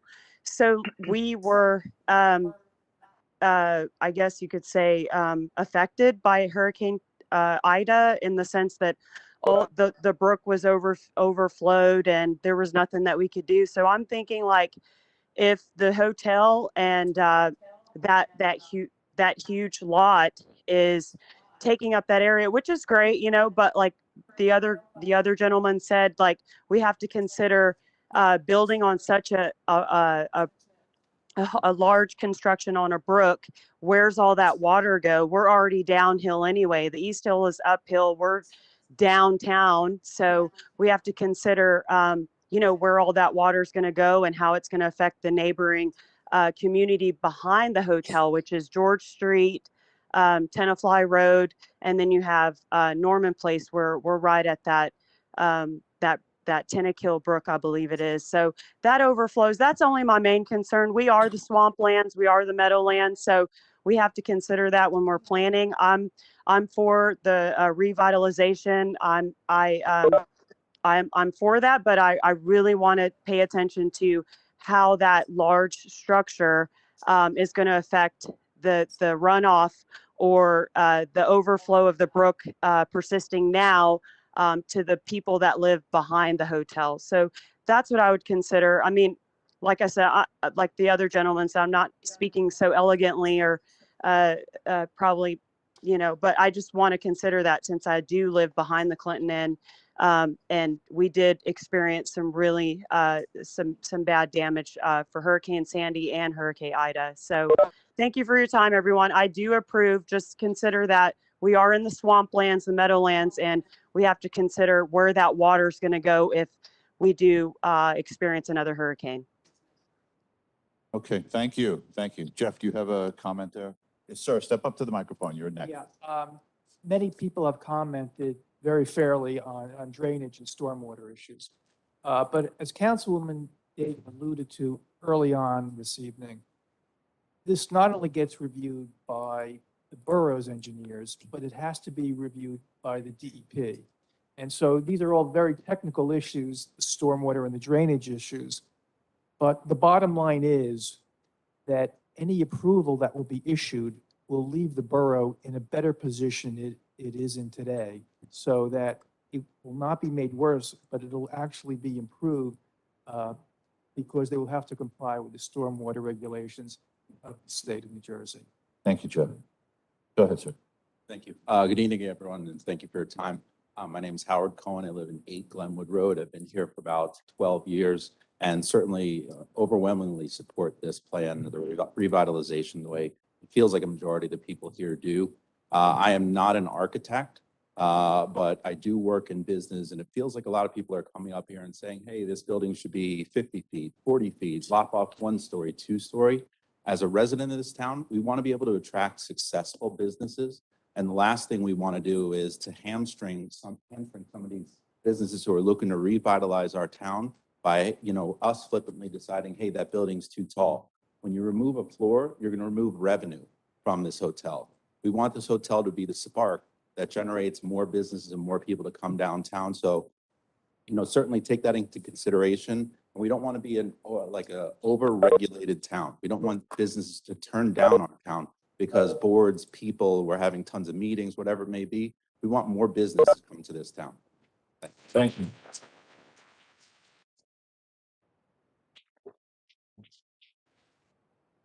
Omar, someone on Zoom? Yes, Tal Mamo has her hand raised. Who's it, Tom? Tal? Powell? Yes. Powell, Good go ahead, evening. speak up, please. Yeah, good evening. Oh, This is Tal, Tal sorry. Mamo. I'm at 42 Westervelt Avenue. Been a resident for about 8 years. I also have 2 kids that unfortunately they also hang out at CVS, which is quite sad that the drugstore is the local hangout. I'm all for revitalizing Tenafly and bringing in new business and having it flourish like Closter has done. Being on the corner of Dean and Westervelt, this building will definitely be seen from my house as well as all the other residential houses that are on Dean right across from it. Again, for revitalization, bringing in new business, not quite sure how a senior care center will help our kids have a place to hang out. I doubt they'll be hanging out there, but I think the size and length and height of this building, nestled in a residential area, you have residential right across from it, catty corner from it, behind it, I think it is an issue for me personally. Again, I'm for revitalizing the town, bringing in new business, but I think having this size of a structure in a residential area is an issue for me. Thank you. Thank you. Please come up to the microphone. Your name and your address, please. I'm Gabrielle Marcus. I also live at 24 North Bray Court with my husband.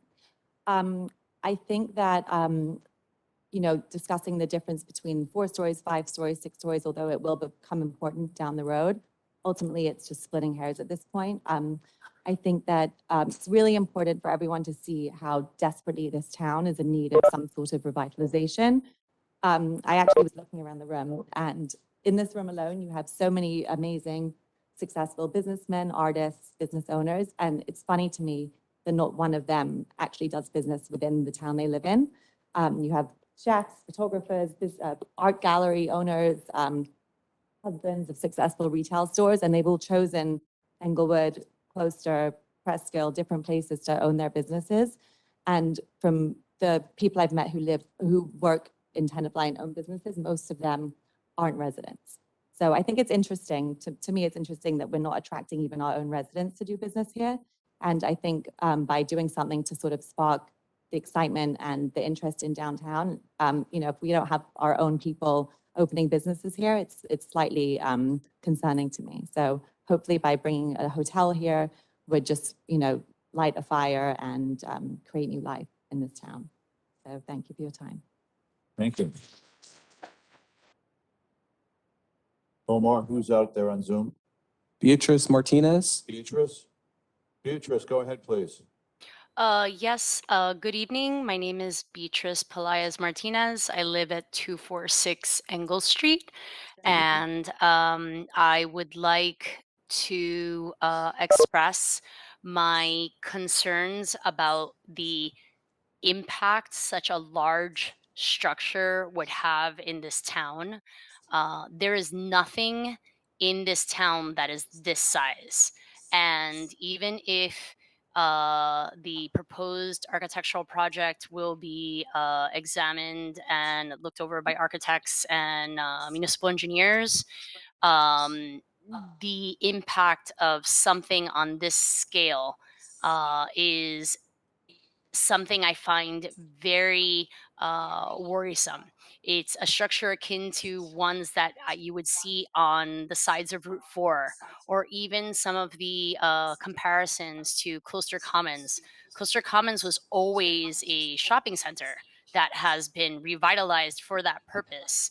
And even there, nothing is of the scale of what is being proposed for this area of Tenafly. So I would love to have an alternate proposal, but I think that while it is important to revitalize the downtown, and we obviously need revitalization in downtown, I think that not seriously considering the impact of such a large scale project in both height and just scale is short-sighted. It's not really thinking of the long-term effects that it'll have on the integrity of the town and how it could ultimately impact the town moving forward. Thank you. Thank you.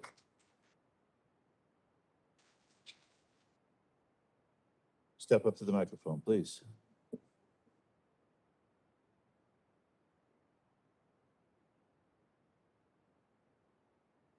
Max Bosch, 148 Magnolia Avenue. I have a question first.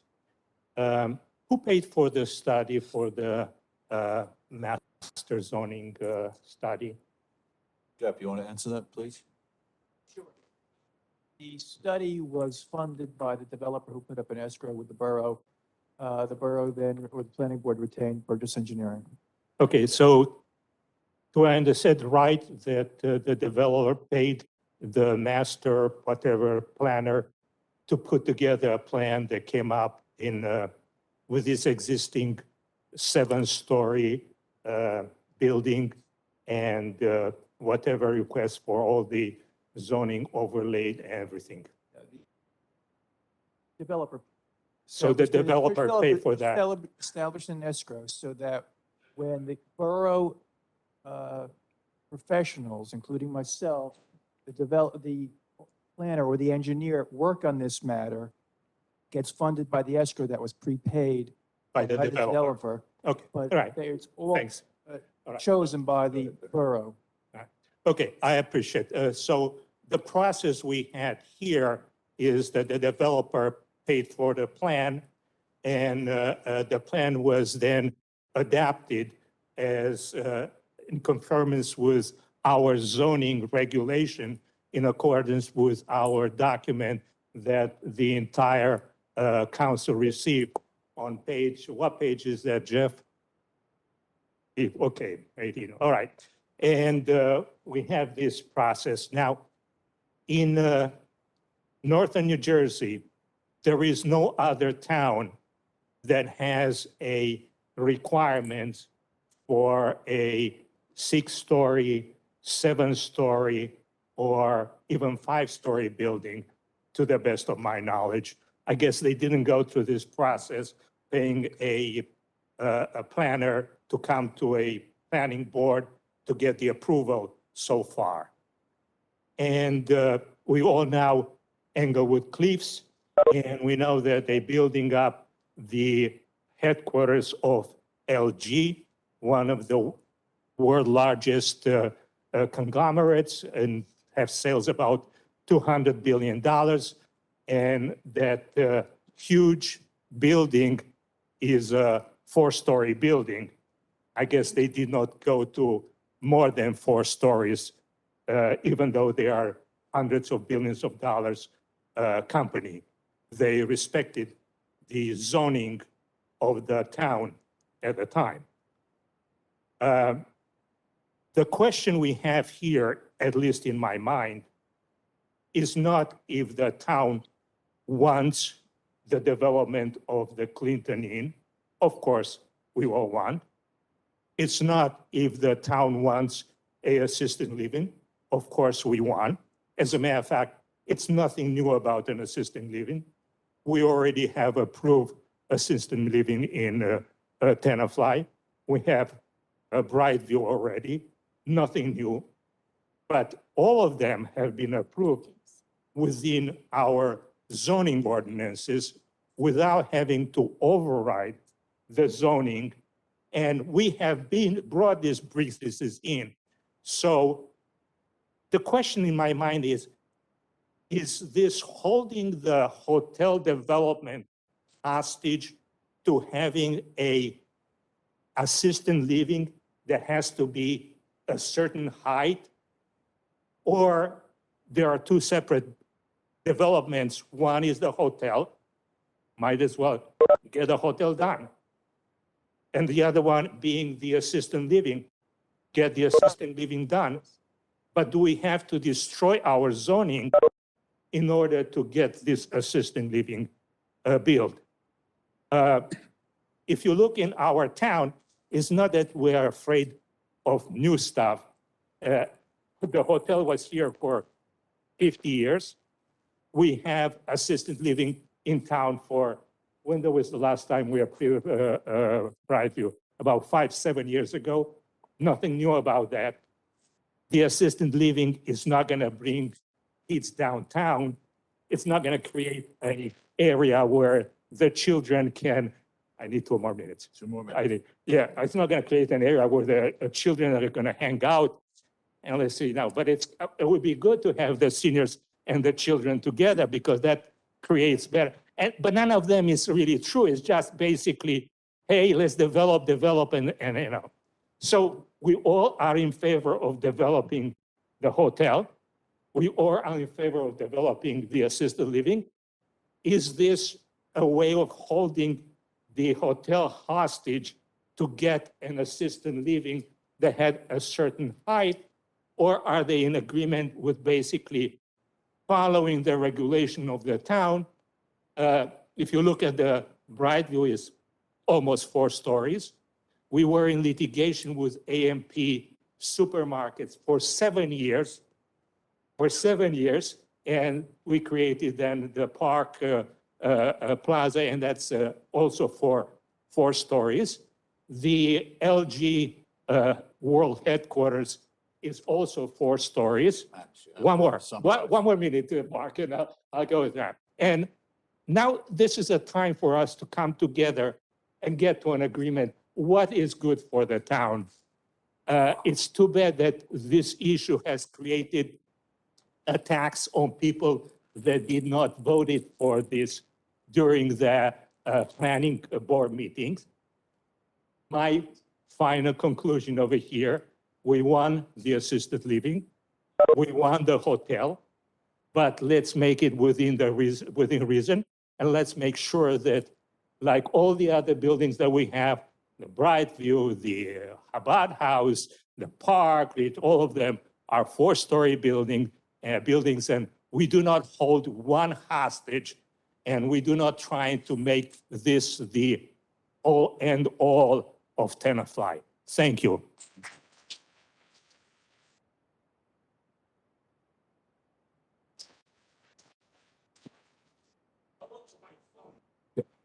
Omar, who else is on Zoom, please? Alyssa Epstein has her hand raised. Alyssa, please. Hi. Hi, this is Alyssa Epstein. I live on 236 Highwood Avenue. Can you hear me? Yes, we can hear you. I actually grew up in Tenafly, also on Glenwood Road. My husband also grew up in Tenafly on Oxford Drive. So I've lived here for 35 years. I've been a resident of my 39. So I come to you here with many different perspectives of Tenafly. As a child, the town was booming. Everyone knew, it was almost like from a movie, everyone knew the lady that owned the shoe store. You knew everyone's name, everyone's shoe size. There was stores that sold marbles and comic books, and it was just a really feel-good, booming town that was so fun for children to be in.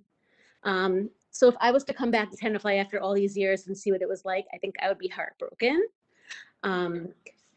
As a parent, of course, I have 3 children, and I would love for them to experience Tenafly the way I did as a child. And I really firmly believe that the revitalization that has been presented here tonight would really make the town go in the right step forward into becoming what it has the potential to be. We know it has the potential because it's proven it to be like that in the past, and we need to move forward. And whatever the building looks like, we all agree that, it seems like all of us agree that we need to move forward, revitalize, and sometimes change is a good thing. It's scary, but I think we need to take that leap because we owe it to our kids. I actually was also a teacher in the Tenafly public school systems before I had my kids, so I have the perspective of being an educator in the town as well. And when I taught in Tenafly, the curriculum in the 2nd grade for social studies was the history of Tenafly. And if we're going to be teaching our kids about the history of our town and moving forward, we certainly need to act as we teach. To prove a good, to teach our children about progression, development, and to experience it and live it, I think we can all see is the best way to learn. So thank you. Thank you. Okay, come up to the microphone, please. Step up to the microphone and then give us your name and address, please. It's on. I do not live in Tenafly anymore, but I'm speaking on behalf of my mother who lives at 122 Dean Drive, which is across the street from that entire development. Tenafly was a very nice, quiet town. My family moved there in 1964 from New York to get away from the traffic, the noise, and the congestion. On behalf of my elderly mother, who lives there, is very concerned about all this. We oppose to this happening because of the traffic, the noise, and the congestion. This is not Fort Lee. This is not Hackensack. We constantly see those buildings, high rises going up all the time. My mother's backyard becomes a river. Her basement floods, let alone Dean Drive becomes a flowing river, which I've seen many times. And the height of these buildings are going to take away from all the people that live there, and they have to live there. I'm sorry. The height of these buildings are going to take away from all the people that have to live there, and buildings that tall don't belong in a residential area. What about the taxes that go up for this? And if it gets put up, the people that are seniors, what happens when pipes break and sewers back up? Thank you. Thank you.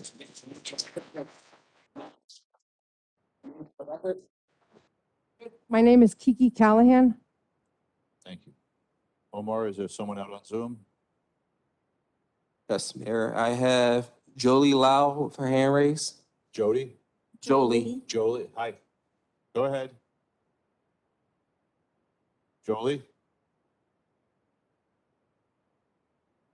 Perhaps not, Omar. Okay. Next person. Val Keller. Rao? Val. Like Val Kilmer. Val Kilmer. Val, go ahead, Val. Hi, we're here. Hi. Yeah, Go I ahead. guess I'm sort of a contrarian to a lot of what I've heard because I'm really. I just need your name and address, please. Oh, sure. Jeff Keller. And speak up a little bit. 78 Dean Drive in Tenafly, so I'm pretty close to this whole situation. Okay. I mean, if I think if we asked the regular Tenafly resident what they would envision their perfect scenario for that space, they'd say, absolutely, a boutique hotel for the Clinton Inn, that would be great. And right next to it, a family restaurant where people could hang out in Tenafly. And next to that, some kind of a gym where kids could go and adults could go. I mean, there are all kinds of ways that we could use that space. And for the life of me, I just don't understand how an assisted living center is going to bring in any business to the community. People on the business there, where it's going to go, and the whole, I just don't see how that's the ideal situation. I feel like this is a solution that's been presented and is being grasped at. And it's almost like a lack of imagination. I mean, it's sort of a revitalization of the town. I don't see how having What's going on? people are talking. Okay, if we, hold on one second, if we, okay. You have to tell, They have to get there together. Okay. And so ma'am, could you just give us your name, please, also?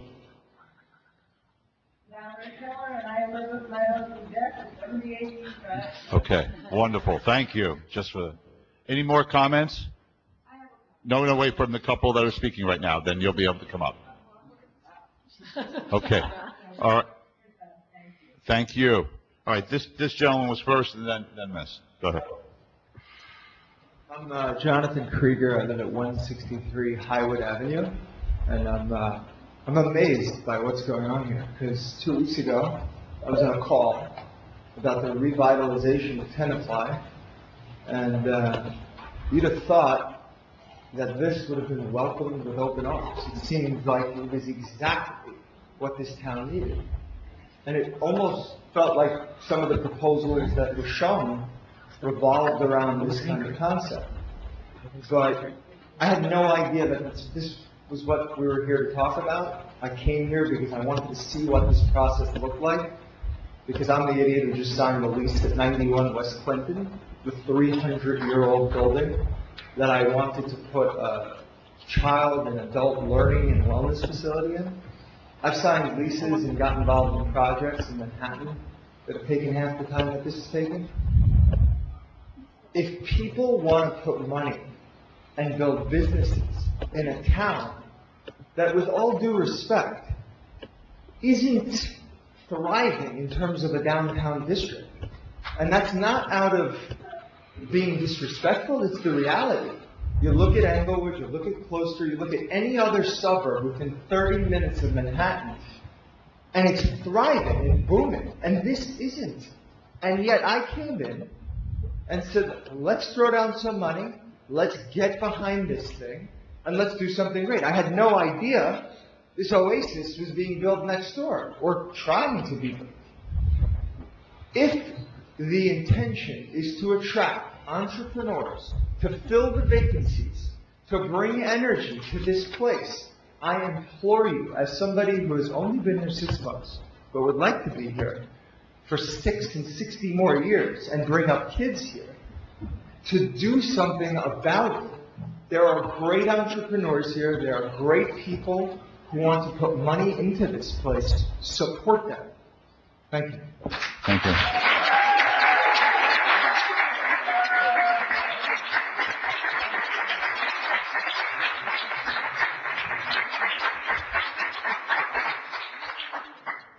Hi, my name is Linda McAndrews, and my mother also lives on Dean Drive. And I'm here on her behalf. She's 84 years old and she's blind. And we moved from New York City 55 years ago to get out of the city to the suburbs. She likes it like it is. We don't mind the Clinton Inn. We buy license in Clinton Inn, that's fine. But that assisted living is, we don't want a big building in front of our house. We just don't want it, period. Plus it does flood. Every time it rains, it floods. We've been living there for 55 years, it floods. Every time it rains. Like no swimming in the basement. So, good luck with that. Okay, thank you. Okay, come on up, sir, here. Just about there, then we'll go to someone out in Zoom. Give me very brief. Zach Epstein, 236 Highwood. I was at the planning meeting where we talked about it, and they were talking about the height of the building then was over 70 feet, I believe, and now that they cut it down, I think that there's a point that, I think we have trees taller than this building, around the building. So I think the building actually sits below the tree line at this point. Is that true? We have oak trees that are over 60 feet tall? I wouldn't know the answer. Someone in the last meeting had reviewed the size of the trees in the area, and I believe they were 50 to 80 feet or something in maturity. Thank you. Okay. Omar? Okay. Good evening, everybody. My name is Kimberly Zafnish. I live in 8th Street, Columbus Drive. And I came neutral to this meeting. I really wanted to learn about the recent opportunity, about this plan. I wanted to understand what it is to offer. And I was sitting patiently to listen and learn about all the concerns that were raised here. And I want to tell you that what I hear very loud is the concern to lose the nostalgic feeling of Tenafly. Let me tell you something. In my opinion, we lost this game. We do not have any nostalgic environment here in Tenafly. Nostalgia starts with community. Community needs a place to live and breathe. This place needs to be the center of the town. We need a town, we need downtown for us to hang around, to see people, to meet each other. We just came out of the pandemic. Guys, community is important. And in order to have community, we need to provide the environment. We need to provide the facility for community to live, to blossom. There's nothing here like it. And this is what we need to fight for. This is what we eat here. This is ours. This is what we need really to take care of. And I hear a lot of kids. I have 13 years old. She's hanging out in CPS, yes, like all of your kids. And the next alternative coming around the corner is either the gun store, or the Viking store. Choose. I don't want my kids to go there. So I actually, when I'm listening and I'm trying to think, like, what is it? How can we balance between all of those, competing opportunities? Maybe what we need to do is ask the developer, okay, go ahead, build this building. It's good for us. It's good for the community. It's good for jobs. It's good for restaurants. It's good for everything. But maybe part of this building, we should have some kind of a youth center. Maybe we build a place for children to enter. This is our What a novel idea. Places to run. That's my opinion. Thank you, thank you. Omar, who's out on Zoom? Jolie Lau has her hand raised. Julie, go ahead, please. Jolie, sorry. Hi, can you hear me now? Yes, Jolie. Yes. Thank you. So I just want, this is going up Redwood Avenue. I just want to say I'm not opposed to revitalizing our downtown, and we live very close, and we are there all the time. So of course I welcome any sort of development and revitalization. I did have two questions. One is developer getting any tax breaks for developing this property? That obviously we're going to have to subsidize in some way. And the second question is, as part of the development, is there a plan to fix the traffic pattern at the intersection of Dean and Clinton right by Mount Carmel? Thank you. Jeff, do you want to answer the question about the taxes? Sure. On the taxes, as I mentioned previously, the developer will request of the council, if this is approved, a pilot payment in lieu of taxation. In connection with that, they will provide the council with an application, and that will have pro forma projections over the next 20 years of what the anticipated revenue will be. The council will presumably have a financial consultant review that. As I also said, the floor, the minimum annual payment, is only what it's going to be, what it is currently generating in taxation. So the borough will not be funding this. It'll be no less than what property is currently generating. Okay, thank you. All right, next here, yes, please, right over here. Come up to the microphone. Hi, good evening. I don't live in Tenafly, but... Could you just give us your name and address, please? Okay, I live in Englewood, but I own the house at 124 Dean Drive, and they are my neighbors. Just to let you know that I own the house for almost 30 years, and my tenant is always complaining about flooding. He's always reporting to me that his house is, because it's below Westerville. So I just hope, and these are my neighbors, and they're having the same problem. It's water coming from the, up, because Dean Drive is very low. So I just wanted you to please consider how these big developments will affect with the next flooding. Because the flooding that they had, the past typhoon, is so ridiculous that the insurance won't pay, FEMA won't pay, just because of maybe the income or whatever.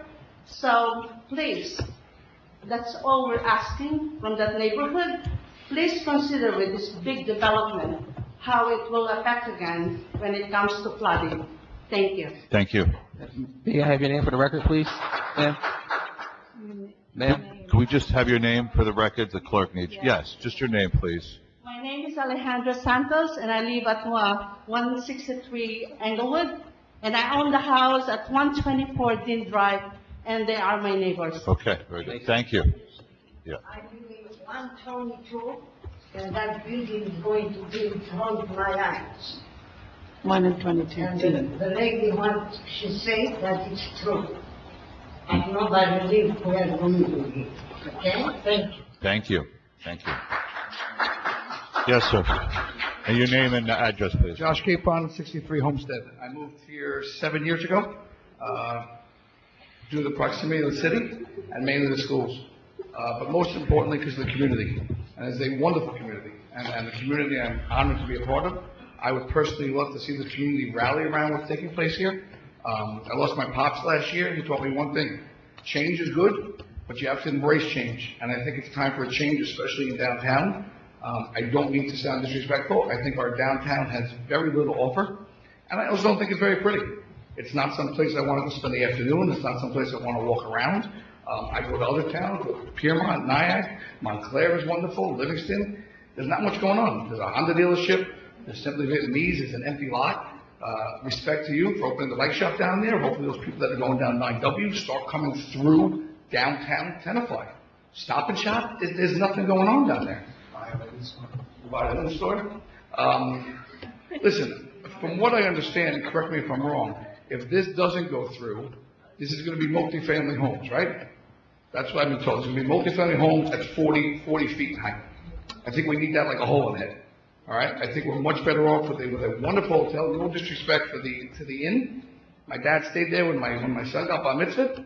I felt a little bad that I put him into that hotel because I didn't scope out the hotel before I put my dad in. Second night, he stayed with me in my house. It's old, it's tiny, okay? We're replacing it with another beautiful hotel.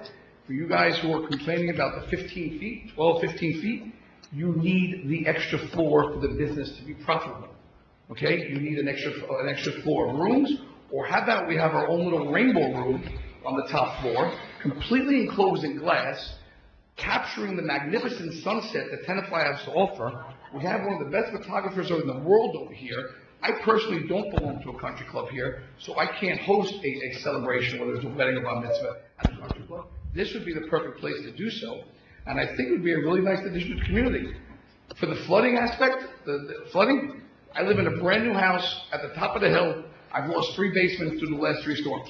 So that's an issue, no matter where we go, that's not gonna change. You put in the multi-family homes, or you don't, we're still having flooding, okay? Nature is a bitch, okay? What does one say? Brand new home. I think this is a great opportunity for this community to rally around this project, I guarantee. And by the way, what do they say in the courts? Stricken from the record? They do. Let's not use the term skyscraper, because that's a minimum of 20 stories, or who said monolith? Someone said monolith, all right? That's just a solid piece of stone. I guarantee the architects involved in this project are going to put up a very, very pretty, attractable building to support everything else in downtown. Thank you. Thank you. Omar, do we have someone on Zoom who wants to speak?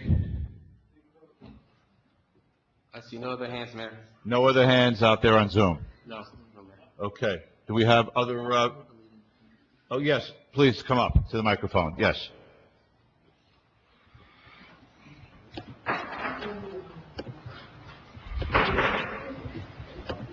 Hello, my name is Aisha Sispriya. I live on Tenafly Road, 330.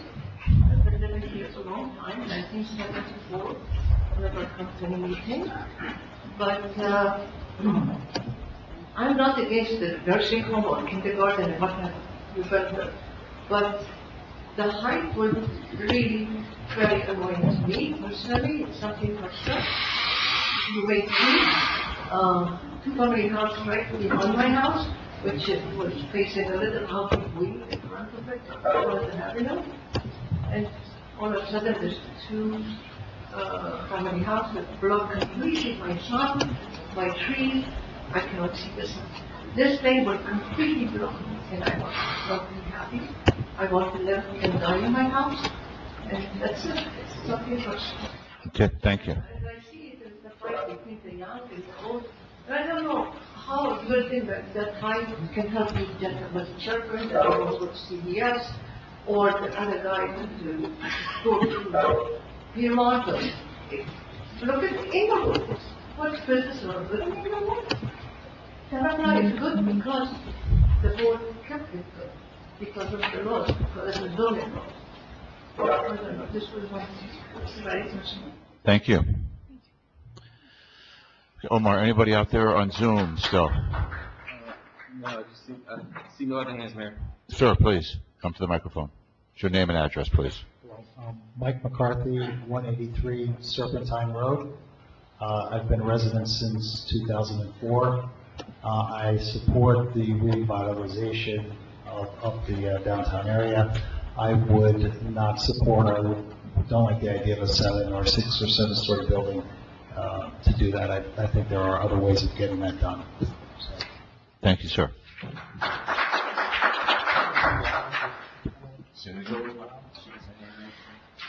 Zoom, Jolie.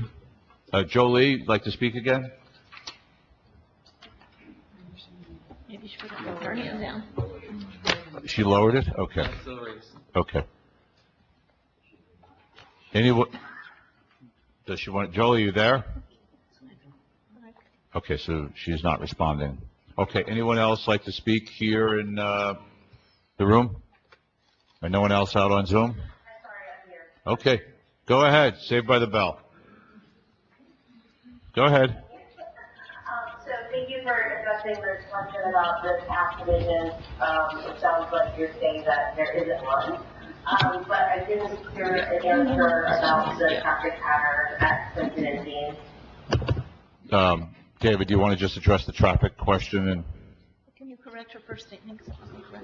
Yeah, she was in there. David? So, just to recap, that was the how the other question was? Yes, I believe so, yes. So that would be, that traffic light is essentially controlled by the county, so the borough doesn't have control over what gets done with that. Presumably there would be a traffic study with any future application that's submitted. Intersection times would have to be studied, so it might be a county requirement, but that's not something that the borough can control right now. Okay, all right, thank you. Okay, But can the borough make that a requirement? I mean, it's a dangerous intersection given the traffic levels now. And if we're going to increase that, I'm not comfortable getting off the street there. So it's the truck stops there, people are getting off the bus, can the borough make that a requirement of granting the variance? Is my question. I don't think it's, I don't have a right to perspective will be like, the county controls at the end of the day, it's in our town, we have the power to grant or approve this variance. Can we not make that a condition? Unfortunately, no, because it's a county intersection and the county controls that light, they make determinations. So if the county says they have to fix something, they'll have to fix it. If the county says you don't have to do anything with it, the borough does not have the authority to make any application, whether it's street developer or any other developer that might be by a county intersection, can't force them to fix action steps. okay. All right. The developer speaking or the county or the No. council? This is, I should have identified myself. David Novak, Borough Planner. Okay, thank you. Okay, any other questions here? Yes, sir, please come up to the microphone. Name and address again. Martin Malachowski, 46 Norman Place. I just have a question, just to understand, how does, you're talking about revitalization of downtown. Can you explain to me as the developer how the existing hotel that's there, and we have seen assisted living in town, but I haven't seen that it somehow changed or revitalized the downtown. You have still people complaining that kids hang out at CVS. My kids hang out either CVS or Subway. I just don't see how if someone could explain to me how this will revitalize the downtown of Tenafly. Okay, thank you. Go ahead, David, yeah. Well, I'm not I think that question was geared towards the developer. I am not the developer, so. Oh, I didn't, okay. Yeah, I believe that was geared towards the developer. I think it's more something Step up, from the yep. borough planner, but for the record, this is John Boswell on behalf of the developer. The idea here is working with the town and talking about the design for this property. The idea is that this development will be significant. It will be of visual interest. It will be a spark to the revitalization to downtown. And that you put something great in this area where there's now vacant land and older hotels. Hotel gets revitalized and we have a brand new building that has tremendous architectural visual interest. That this will be the spark that the borough needs in order for the rest of the downtown to be revitalized. Yep, you want to step up to the microphone, please? Name, address again.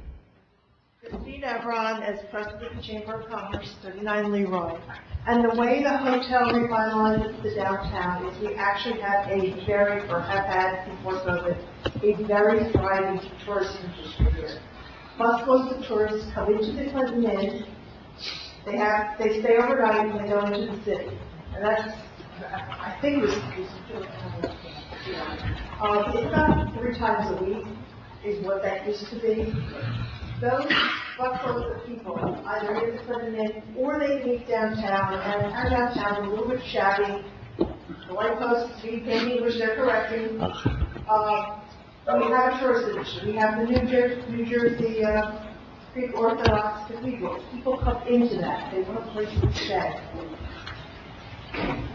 The Clinton Inn falls below current hotel standards, so it's not as successful. We used to have the 9W businesses put their employees at the Clinton Inn.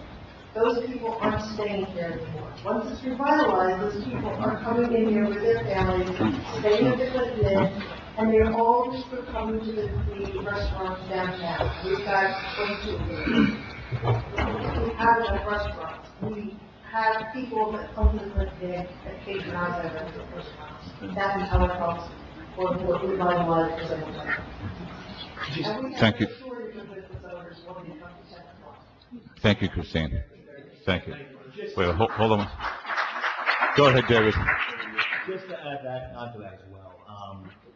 We are the planners for Tenafly. We're also the planners for Westwood and Bergen County, Summit as well. Both towns have thriving downtown. So we have downtown experience.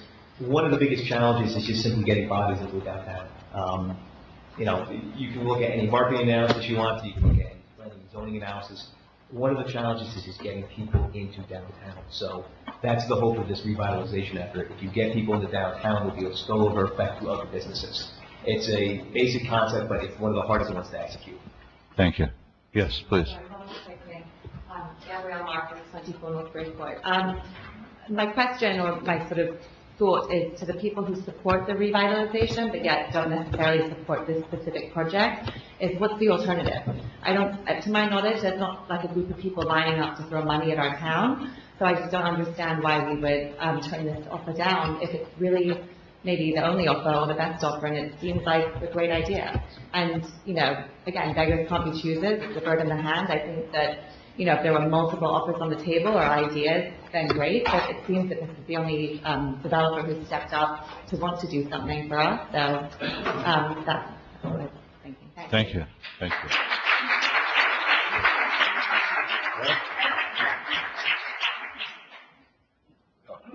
All right, so we got three people standing here. These are going to be the last three, excuse me? And one more, so four more people, and then the council has to start having a discussion about this topic here. Come on, back up, Shepard. Shepard Brinker, 14 Louise Lane. Just piggyback on what was just brought up. We have a great restaurateur who lives in Tenafly, and he would probably love to open up a restaurant if he knew people were going to come to it. We need the spark to start the flame, to revitalize downtown, bring people back, to bring business owners to be encouraged to do what I've done, which is a risky business. That's the reality. When I moved my business, part of my business downtown, I took a major risk to do so.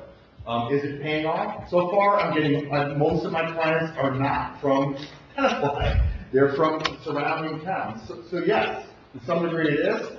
It could be busier, but if there was a restaurant to go to, a few more, a brew pub or some other businesses to support what I've done, my business would be better, theirs would be better, and you'd have places for kids to go. Of course, we don't want them going to the brew pub. But we need something. This seems to be the closest thing, and I agree. Someone is willing to invest in our town.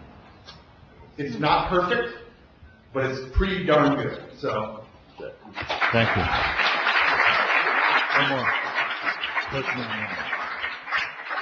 Okay, we have one more person online who's going to speak. Okay, Christine Cersei has her hand raised. Christine, go ahead, please. Your name and address, please. Thank you. My name is Christine Jones-Cersei. I live at 104 Palmer Avenue. I found the dialogue this evening to be quite interesting.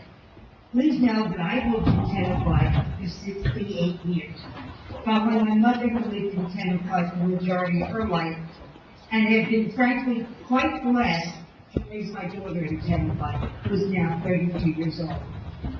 I remember so many fond memories of having a weekly dinner at the Clinton Inn every Sunday, and I'm hoping that the sense of family and community will be continued and improved. With every proposal, there will be issues, and certainly the fact that our town is actively soliciting community opinions is to be respected. As a town, it is our responsibility to continue to look for improvements, and as such, I strongly support this initiative. Thank you. Thank you. Sir? It's okay. Hi, I'm Francis Westfield, 56 Norman Place. I'm just going to double dip for just one thing that I didn't mention before. The revitalization we're talking about, I love it.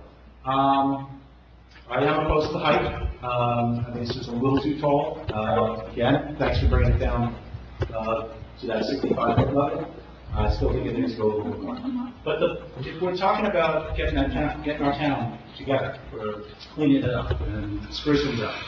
There's one thing that has been mentioned tonight is the proposed walking bike path along the tracks. Now, I don't know exactly what's happening with that, but that is something I would really like to see.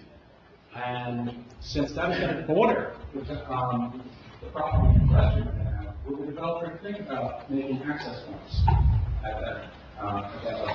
Maybe some benefits and things like that. I believe they would. Okay, that's great. That's all I have to say. Thank you. Thank you, sir. Yes, please. Yeah, hey, I'm Steve Miller again from 173 Serpentine Road. I also am here because of my wife, Jennifer Jackson. She is a business owner in Tenafly. She owns Ablumi, which is actually across the street from that Honda dealership, and the 7-Eleven, which probably gets just as much traffic as a CVS, it seems like. I just want to say that you guys got to keep your chin up here. Tenafly is not a shabby town. It is gorgeous. I don't know, maybe just because I just moved here, but I'm in awe of how beautiful it is here. So everybody, like, sort of, you know, keep your chin up, keep your chest up, and don't sell yourself too short. And in keeping with what Mr. Drinker said, I think we move to the back. You guys got to come to the town and actually, like, spend money in it and walk around a little bit, because you know, we open the business there, you open the business there, they want to do business here, so everybody needs to come together and support your own town, buy local, and be present. And that will make a difference. That will make things better. So please do that. Regardless of what they build there, everybody should come to the town and be a part of it. Thank you. Thank you. Okay. Yeah, we're going to do that. So that's, Omar, that's it. We've got everybody now? Yeah. Okay. All right. Would you like to come up here and say a few words? And I think the council's we're going to close public comment time now. The council's going to have questions and discuss this whole topic. Hi, everyone. I'm Andrew Till. I'm representative of Spring Hills, the developer. And I appreciate everyone coming out tonight and supporting and voicing their, concerns and benefits. And, I'm also a resident in town, so it's not just working on this project for the owner, but just, I think, have my heart in it, because we'd like to see this, very rundown, shabby piece of property in Tenafly be improved.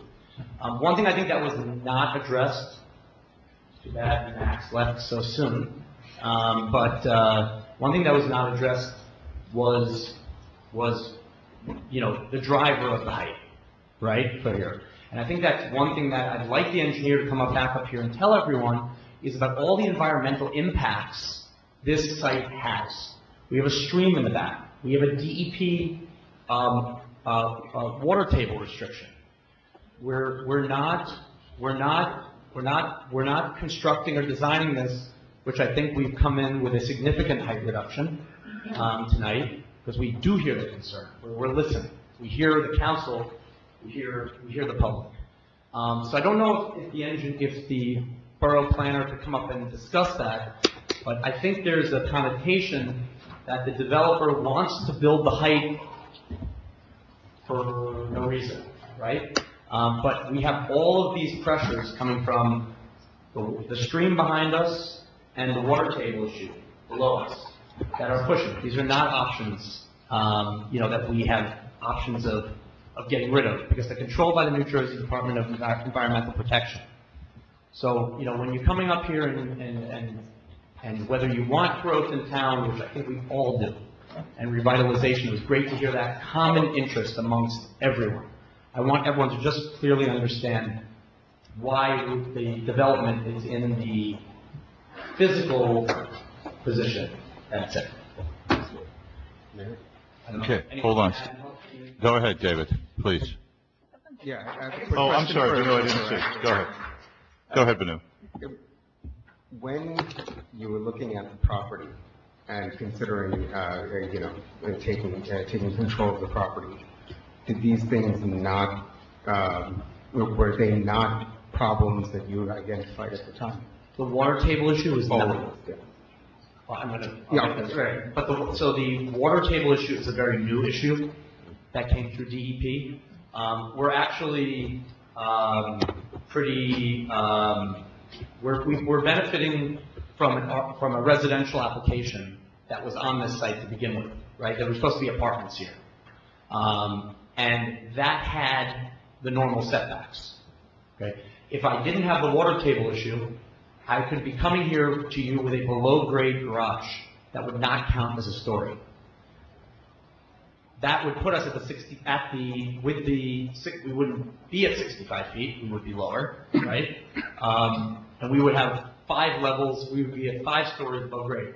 I can't do it. It's just not a possibility for us to put the garage below grade. It was always the intention.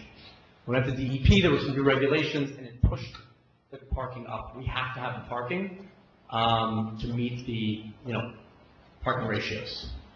So we didn't know about that. Just one other thing. I think, when you came in front of us the last time, I think a number of us raised questions about the height.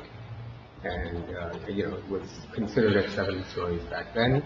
And it still went through to the planning board at 7 stories. So you didn't listen to our comments at the time. And now, what changed? Because you see, there are a lot of people who seem to be supporting it, a lot of people who aren't. Where did the change come? We're just trying, look, I think we would, as many people who are supporting, I think people who want revitalization, regardless of the aesthetic or the height. We're trying, this property was bought in 2017. This has been a long time. We tried to do everything we could to come here and, try to meet in the middle, or whatever you want to, however you want. That's my point. You didn't meet the middle at. Well, originally, the original design for this was to build a 10-story hotel. But you knew that was pie in the sky. It's kind of coming in at $12 million on something that is only $500,000. I mean, there's high bidding. We were able to shift things around with the design team. We wanted to try to come in here and get approval from the council to show that we have good faith. We're just trying to make this work. When we came into the planning board with that application, leading up to this meeting, we still understand how important, to the council and to the public, to many of you, that the height issue is. And we wanted to come in here and offer a significant height reduction to see if we can come to a compromise. That's what we're trying to do. Thank you. Questions? Go ahead, David.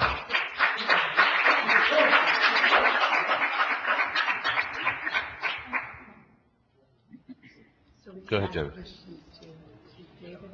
Go ahead, what? So we can ask questions to David now? Of course, you counsel, if I could just ask that we refrain from some of the applause, only in the interest of time, so the council can kind of get through their questions, please. Go ahead, David. I just wanted to comment. Go ahead, go. Comment on that comment. Yes, there is a water feature to the westerly portion of the site, as well as the water table. What that does is that it compresses what we call the building envelope of the site. Building envelope is typically in that buildable area that you can actually fit a building in.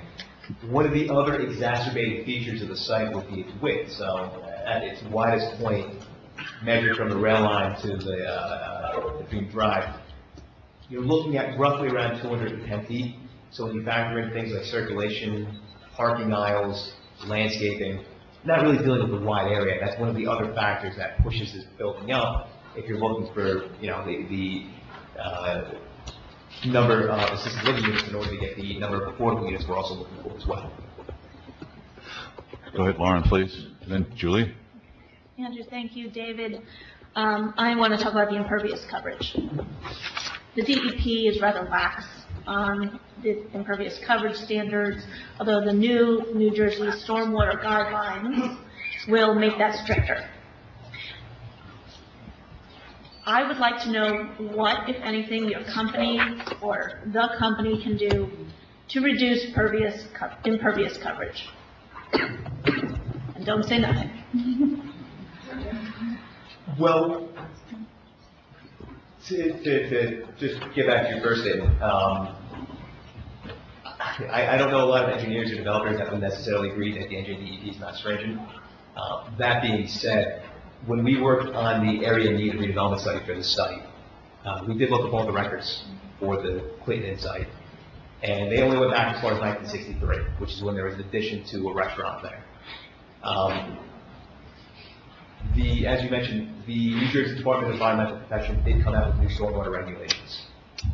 Those are fairly stringent now, more stringent than they were before.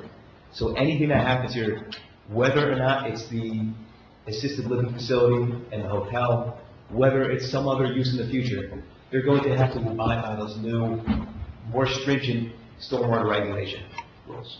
In terms of what my company can do to reduce the impervious coverage on site, we write the plan. So if, they want an impervious coverage of 50%, 40%, we can put that in the plan. The question is that going to result in a realistic development? That's out of my hands. We can change the impervious coverage on site. We worked with the board's engineering consultant, David Halls, on establishing that 80% bonus with green infrastructure. But that was something that was designed in collaboration with the board's engineering consultant in order to accommodate the revitalization on site.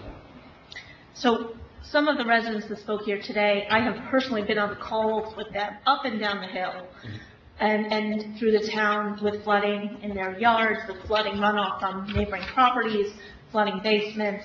The husband and wife who are no longer here had issues in their backyard with flooding, with brand new construction. I don't see enough here to deal with the flooding on Dean Drive in particular. The last thing I want is to increase flooding on the road, and of course the surrounding homes. My concern is there's a building directly after you. I've been in that building where water's been up to my knees, a foot off the ground. That brook behind there floods like a raging river. I don't see enough in this plan. That is honestly the holdup to me in this plan, that the stormwater management is insufficient. So what I would anticipate as we go forward is a revisioning. I do not want to pass something where 80% is impervious coverage, even with green technology. The green technology is a set-off, but it doesn't prevent the flood. It only takes the drainage and moves it. And I've been studying that. I went to all the stormwater management classes for New Jersey for our town. I need the water to have a place to go. So as our planner here, what do you recommend coming back to Spring Hill with to reduce the amount of pervious coverage? Reducing parking, reducing building size? What is a realistic ask? It's something that I would want to consider in consultation with the planning board's engineering consultant as well. Engineers typically deal with more of a stormwater runoff than planners do. But in order to reduce that impervious coverage, we will be looking at reduction of circulation aisles, parking areas that are outside of the building, potentially building area as well. All of those can be ways to mitigate and reduce the amount of impervious coverage. I mean, at a minimum, I would require pervious parking pavement that is now the new technology on the entire lot. I think that would help with the runoff, help with the brook. But I will tell you, I am anxious to see what the DEP has to say, because I would be surprised if they didn't push back here. Understood. And again, even if they don't, I'm telling you, we know we have a problem here in Tenafly. We know we have a water problem. I'm not looking to add to it in a permanent way. Understood. Okay. Julie, you had a question? Yeah, hi. David, if we could go back to the zoning, the two areas of the zoning for the two properties, and they are two different properties in a way. So if we talk about the hotel, you said that was a B2, which you said one of those uses is apartments. That it could be apartments on the second above the first floor. Am I correct on what I heard? Yes. So if I just focus on that one first, if the hotel doesn't, work out, what stops? There's nothing that needs to be changed zoning-wise in order for it to just be apartments. Am I correct on that? Right now, there is nothing that would stop it from, there's nothing that would stop the Clinton Inn from being torn down and replaced with apartments. That's correct. Okay. So even if this agreement was entered into, I'm just trying to figure it out. Even if they could change the mind and say, okay, we want it to be apartments. No? I don't know. I'm actually I'm asking. going to jump in on this one. So as part of this, because there are overlay zonings for affordable housing and the other 3 lots are currently zoned for an affordable housing inclusionary development, we do need to amend our housing element and fair share plan. So that zoning, if this redevelopment plan were approved, that zoning would then be revoked as part of our amendment of the housing element and fair share plan. Technically, this is going to be an overlay zone, so it wouldn't be replacing any of the underlying zoning. Right. We have to restudy that as how we're going to present the housing element fair share plan, because we're going to have to remove that and then change the family housing to supportive assisted living housing. Yeah, there would likely be an amendment to the housing element fair share plan Right. in conjunction with this. Right. But right now, it's crafted as an overlay zone, so it would retain all of that underlying zoning. Right, so that's what I wanted to drill down on, thank you. So part 2 of our property now, the Spring Hill proposal, that was not a B2, that was, what was that one? And, That would largely be located in MFI2. And you mentioned that we're talking overlay zone. So I guess my question is, I'm just focusing on the building, not the use of the building currently, or the use of the building is proposed, but this actual building can be used regardless of a change in zoning or variance in the future. Couldn't this be used, because it's an overlay zone, for residential? Am I wrong or not? So the MFI2 district also establishes a density limitation. That density limitation would allow for, I believe, I have to take a look at the housing element and fair share plan, I believe it's 20 total units on site. In those 3 lots that are not split in, right? So lots 2, 3, 4, where you have that vacant house, a vacant restaurant, and a vacant piece of property in the middle. So if there was something that was built on this site, and the developer tried to do the old switcheroo, they would likely require density variance for that. So I don't see that as a likely scenario. I think what would likely happen if there was any type of change in vision for this property years down the road, they would either have to apply for a use variance or a zoning change. But I don't think they'd be able to adopt that underlying zoning to whatever they build on site because of the density limitations. So those density limitations, the way they are right this moment, would only allow up to 30 units. If you bear with me 1 second, I can get you an actual estimate.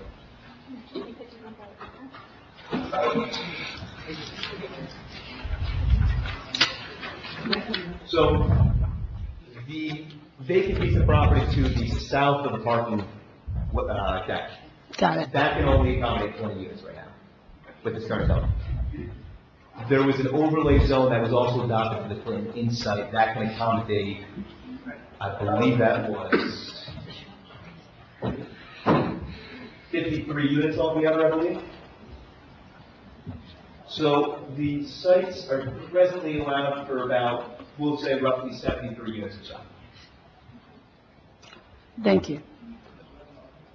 There's also obviously height limitations regarding multifamily as well. So if there was a conversion that was attempted in the future, likely be running into a density variance as well as a height variance.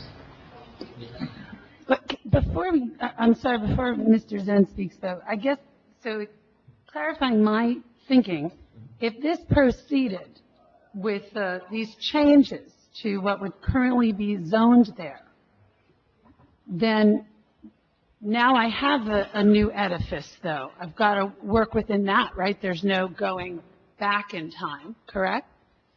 Like, this gets built. It's 122 units. Can't go back to being 20. Am I right on? Now it's a changed footprint. Am I right? It would be 122 assisted living units. Any type of change would either require the building to be removed or substantial variances or substantial zoning changes. That's an ability, though, that any property owner Tenafly technically has a right to right now. Anybody can make an application for a zoning change or a use variance for multifamily at any point. Maybe I wasn't clear. It's okay. I just, Councilman McConnor, maybe I'm projecting, I understood the question is whether you can sort of mix and match.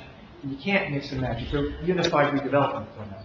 So you have a redevelopment agreement that would provide, there's no final COs until, the hotel is rehabbed, and so it's a unified plan. You don't have, we approved you, but I want to do residential now on here.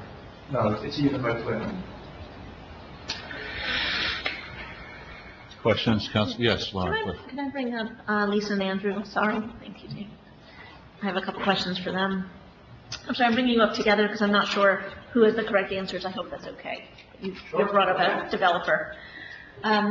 Couple questions. Number one, if the council would be interested in adding a floor to the Clinton Inn, is that something you would consider?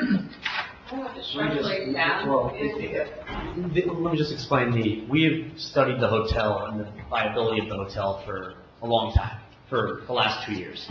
We spoke with different, Marriott and Hilton and Hyatt, all different flags.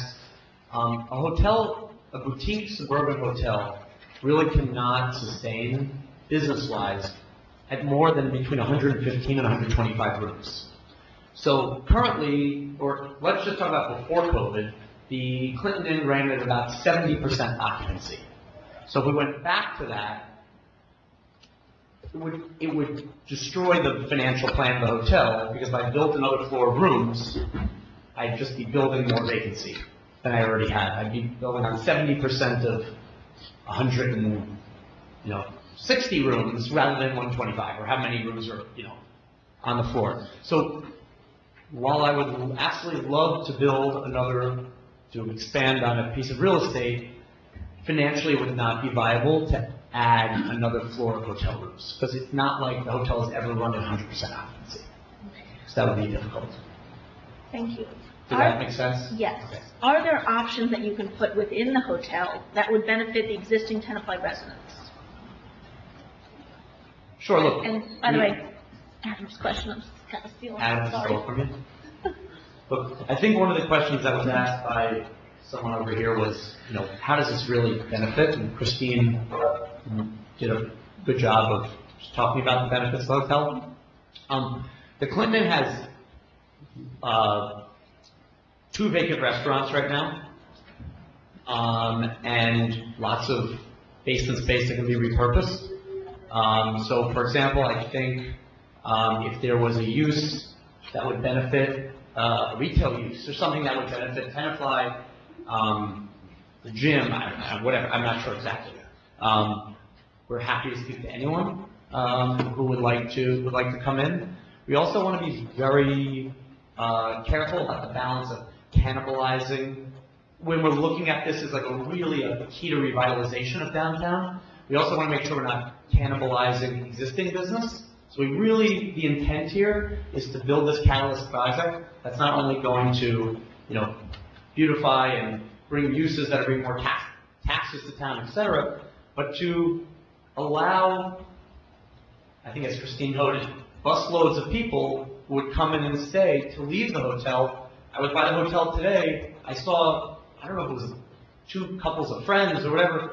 First I saw them at Angelique for breakfast, and I was walking around, and then I saw them at Chez Cheese, bringing lunch back to the hotel. So the point is I think there's a balance of trying to fill the hotel with beneficial things for residents. And I've gotten a lot of feedback. It would be great if we had a real sports bar that we could go watch March Madness in. And so there's a lot of different, thoughts and demands, et cetera. So we're open more to any ideas that anyone would have to make the hotel, better. So I guess, happy to listen and fill vacant, non-catering or non-room spaces. I have, Do you have another question? Any other council members before Lauren goes to the next question? okay. Go ahead, Lauren. So this would be, from what I understand, the highest Spring Hill building in New Jersey. Maybe this is more for Lisa. Cherry Hill's 4 stories, Madelon's 3, Park Ridge, Princeton, none of them are higher than 4. How do operations work with such a high building? How are you envisioning this for transport, emergencies, medical issues? Outside of my expertise, that's operational questions, but I've represented many assisted living facilities in my career, and we've had them on higher floors that they don't have first floor access, and there's ways to accommodate it. They also get licensure, I believe, right, through the state, Yeah. and the Department of Health, and they have to comply with building code regulations, what have you. So there's regulations on top of the town's regulations, on top of building code regulations, and Department of Health regulations that this facility would have to comply with in order to meet all those safety and health concerns as well. So there would be state licensure. And the businesses that are 3 stories, 4 stories right now, they're profitable? You have to speak into the mic. I don't know the answer to that question, but every site, stands on its own from a zoning and land use perspective. And what you heard here is maybe those sites, and I'm not familiar with them at all. I just know planning and zoning. And, those sites might have been different. They might have had a wider footprint. They might have not had these DEP issues. What you heard from the Barrows planner today is this is a uniquely shaped property. It's narrowly shaped, and there's a lot of environmental issues that have constraints on it with the brook and with the water table. So that's the driving force between the height of this particular building. If we didn't have those conditions, sure, you can comply with code, but there's conditions here that is driving the height of the building, and this particular property is unique, which is driving the uniqueness of the height for the facility. Did you consider any other areas in Tenafly for this facility? I just want to go back to 2017 when the Clinton Inn was purchased. I think just Mr. Zen brought this up.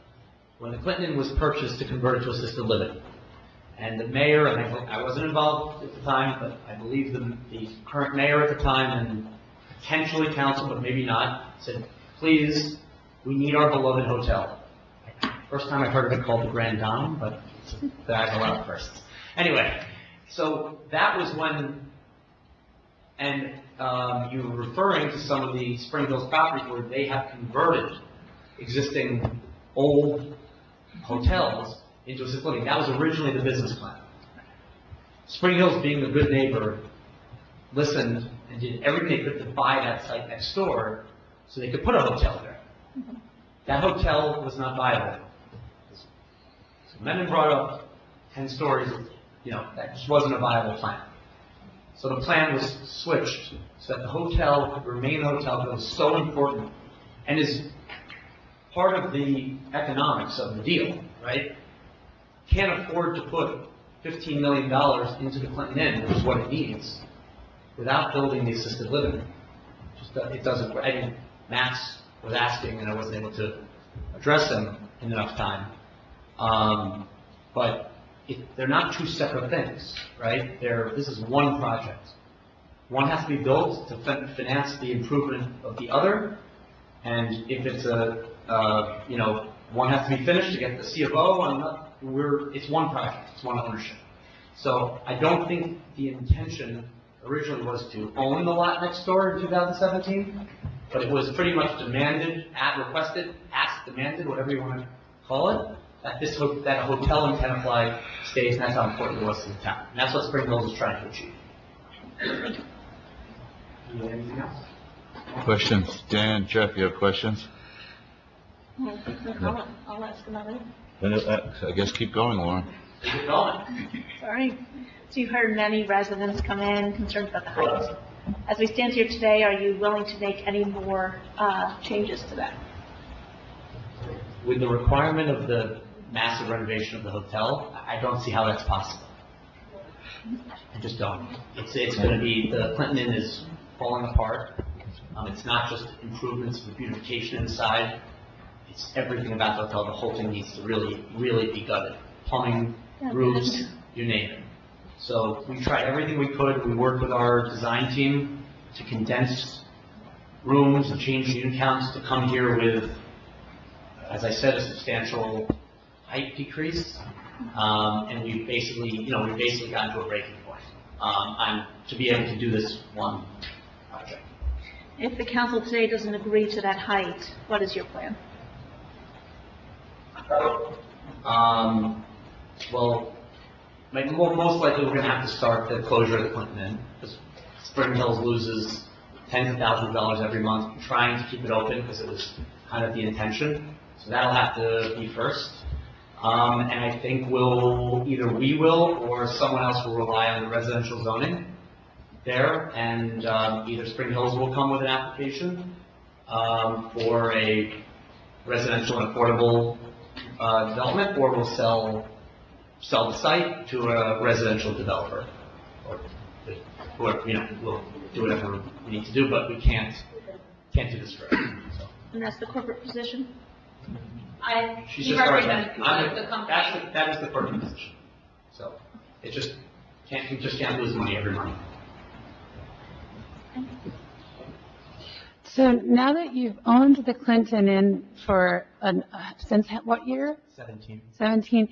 You haven't been working to fix that up because it wasn't financially viable to fix up by itself? Is that what you're saying? Yeah, absolutely. The hotel does not support, financially does not support a renovation of the scale that we are contributing here as part of this one project. Okay, thank you.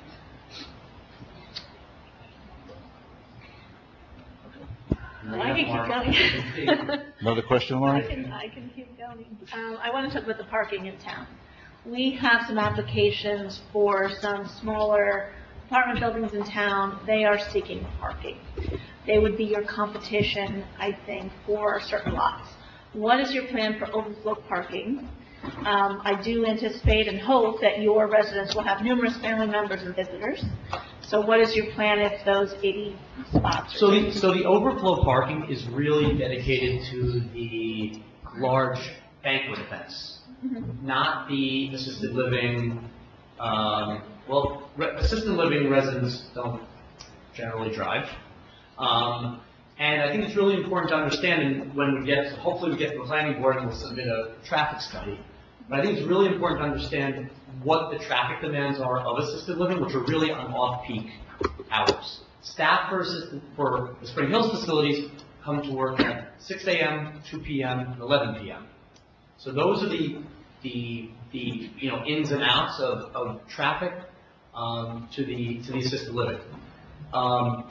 We would envision during those events that number one, those would generally be during the night. So we would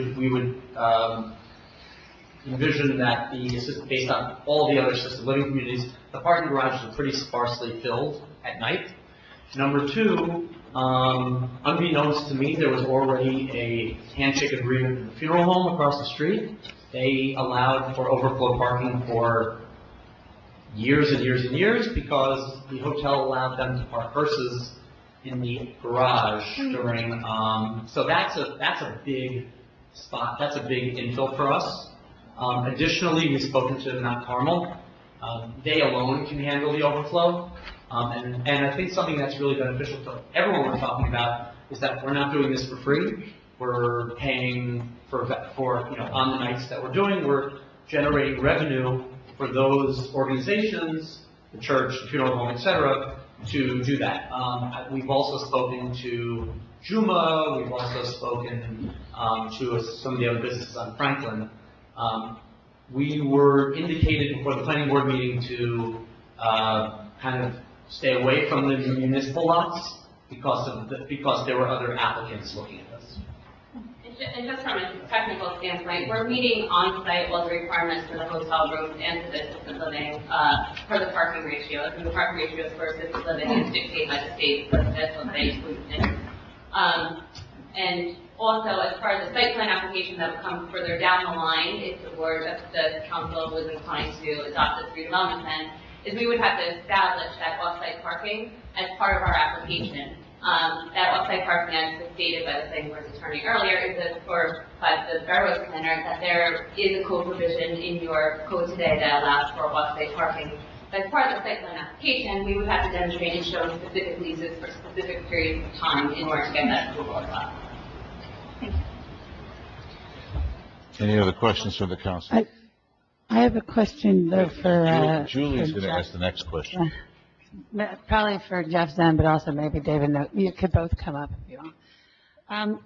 Can I drill down a little bit more on the zoning? So right now, so the way I'm trying to figure is like we have two options on this council. According to Mr. Till, he said that basically the plan that is presented, the two linked properties with going down to 65 feet is one direction that we could vote for to proceed. If this plan gets voted down, then, and things start getting sold off, I think it is. So if Clinton Inn gets converted into apartments, which is like a fear that people have expressed, that would be 53 units. 54, I believe. 54 units. And the part next to Clinton Inn would allow for 20 units. That's correct. Okay. So I guess the reason I do keep asking these questions is I want to just fast forward 10 years into the future. And if Spring Hills, heaven forbid, went out of business, or the hotel went out of business, I guess what I'm trying to drill down on our two options are, we have now possibly given ourselves a scenario that we would have so many more units in this location than would be allowable if this doesn't go through now. Do you hear what I'm saying? So, and the reason I'm asking that is, I'm just going to point out 2 points, and you can address it right after. One is we talk about the Browning House. Well, that obviously was a school at one time, right? So that is that's now a facility for where people live. And I also remember back in time, there was a St. Vincent's Hospital downtown. It was this big staple, in New York City. I think it was St. Vincent's. And then they closed up. Was it St. Vincent's? And then they became all apartments. That's just my concern as a council person now. So can you speak to that? Well, David at the planning commission, but a couple things. So, your concern is equally applicable to any development in town. So if Brightview tomorrow closed its doors, you'd have the same situation where their permitted assisted living facility, what's going to go there, right? And you have that in suburban New Jersey with office buildings, right? You have many suburban office buildings now being converted to residential or other things because the demand isn't there. So, in this case, what would happen? The town would have to look at it again and what would be the appropriate zoning. But one thing that you also have to think about is it's not a 1-to-1 ratio between the number of assisted living units and apartments, right? You might have, one apartment for every 2 or 3 assisted living units there. I don't know the exact size, but by the time you do everything, it's not going to be a 1-to-1 ratio. It'll be a far smaller residential. But again, the borough would have to look at the zoning, or there'd be a use variance application. One of the other things I would offer, and I think this is what the borough attorney was referencing earlier, The redevelopment plan could be amended to supersede the existing zoning. So if you supersede the existing zoning, that underlying zoning would go away. So can you repeat that one more The time? redevelopment plan, right now, the redevelopment area is designed as an overlay zone. The redevelopment plan could be amended to supersede the existing zoning that are on site, the B2 zoning, the MFI2 zoning, and the affordable housing overlay zones. In other words, replace. Exactly, replace, yes. It would be obviously be subject to when the settlement agreement amended, and we'd have to do with fair share housing center, but that's going to have to happen regardless. So that's another option. If you're worried about the underlying zoning or the leftover zoning, that would be a way to, address that concern. But I would think that the underlying zoning is actually a little more favorable when it comes to density. That's what do you know what I'm saying? Yeah, maybe I'm misunderstanding your concern. I thought your concern was the underlying zoning allows multifamily. If they were to build an assisted living facility there or have a building, they can convert those buildings for apartments, which would be permitted by the underlying zoning. Mm. Okay. I get where you're going. Yeah. Go ahead, Jeff, then Lauren. No, it's your turn. It's actually a question for Jeff. Yeah, why not? You were sitting down, looking too comfortable. So, you talked, I'm one of the students, I try to avoid eye contact with you. Don't call me. so before, we're talking about the pilots. Yes. And you said that the floor would be the current tax, which is vacant properties for the most part, except for the hotel, right? So, the minimum annual payment would be what it is in this last year, that's a full taxation. Okay, and so two questions, bullet point that. Two questions about that. One, it's the town's decision, isn't it, that whether or not any of that money even has to go to schools? It's not generally something, unlike property tax exists for every other resident, where in Tenafly, 70% go to the schools. You do not have to give any percent. So this could be. That is correct, Councilman. And actually, some municipalities actually favor redevelopment because they collect more tax revenue because it's not going to the school district, which, as you know, is your biggest portion of your tax bill. So when you say collect more tax revenue, the borough gets more tax revenue, but it's not overall more. Right. The other question about it, and this I haven't actually ever seen. So hotels have a hotel tax. Can that be negotiated into that? Because Councilman, first of all, I wasn't aware, until I think Kevin Tremble mentioned that. I wasn't aware that there was a hotel tax in town. Occupancy tax. yeah, we do have. Tax, which is obviously very typical. The answer is, as I stand here tonight, I can't answer that. Okay, fair enough. Thank you.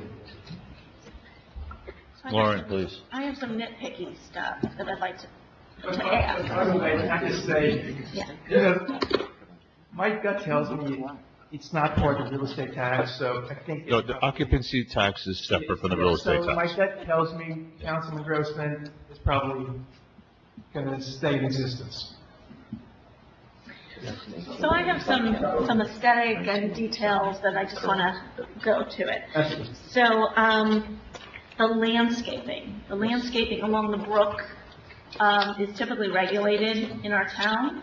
I want to actually increase the height of the walls around the brook to prevent flooding of your property and others. And so I'd like to see if that's possible, to actually build up and support the brook walls, which some of our local residents are doing. Go ahead. I think when that goes back to DEP. It does. Anything you do again, goes back to our pressures of keeping the buildings away. It's all under their purview. Right. But I want to make the ask because Yeah. what's happening is, as you'll see, being a brook owner in 5 minutes, that brook will come up and over. And one of the things that was actually brought up by someone in the public was talking about the greenway. Mhm. And so with our landscape team, we want to work with the borough as well as anyone involved in the greenway, because we do feel it's important to make access points Yeah. along that property for the future planning of the greenway or whatever it is, so we do it properly the first time. So we're open to discussing any landscape design requirements. There was requests of the planning board on lighting, certain kind of lighting fixtures that we're fine with. So aesthetically, we're open to listening. So again, the nice thing is you actually will control the brook all the way down, Dean, past that Yep. existing building, which actually some of the building owners were here in the audience tonight. I don't know if you know them. And so their concern as well is that we actually support and build up that brook, which, like I said, we are doing in other areas. Obviously, you've seen the house list. So that is something I'd like to ask for the stormwater and the overflow of the brook. I wanted to know if you thought, Mr. Novak, the setback behind the building, and is that the 20 feet? Is that the setback behind to the brook? What is the setback there? Am I reading that right? If that was sufficient. From the westerly boundary line would be 20 feet. Is that sufficient enough to put landscaping and distance between water and hopefully a new building?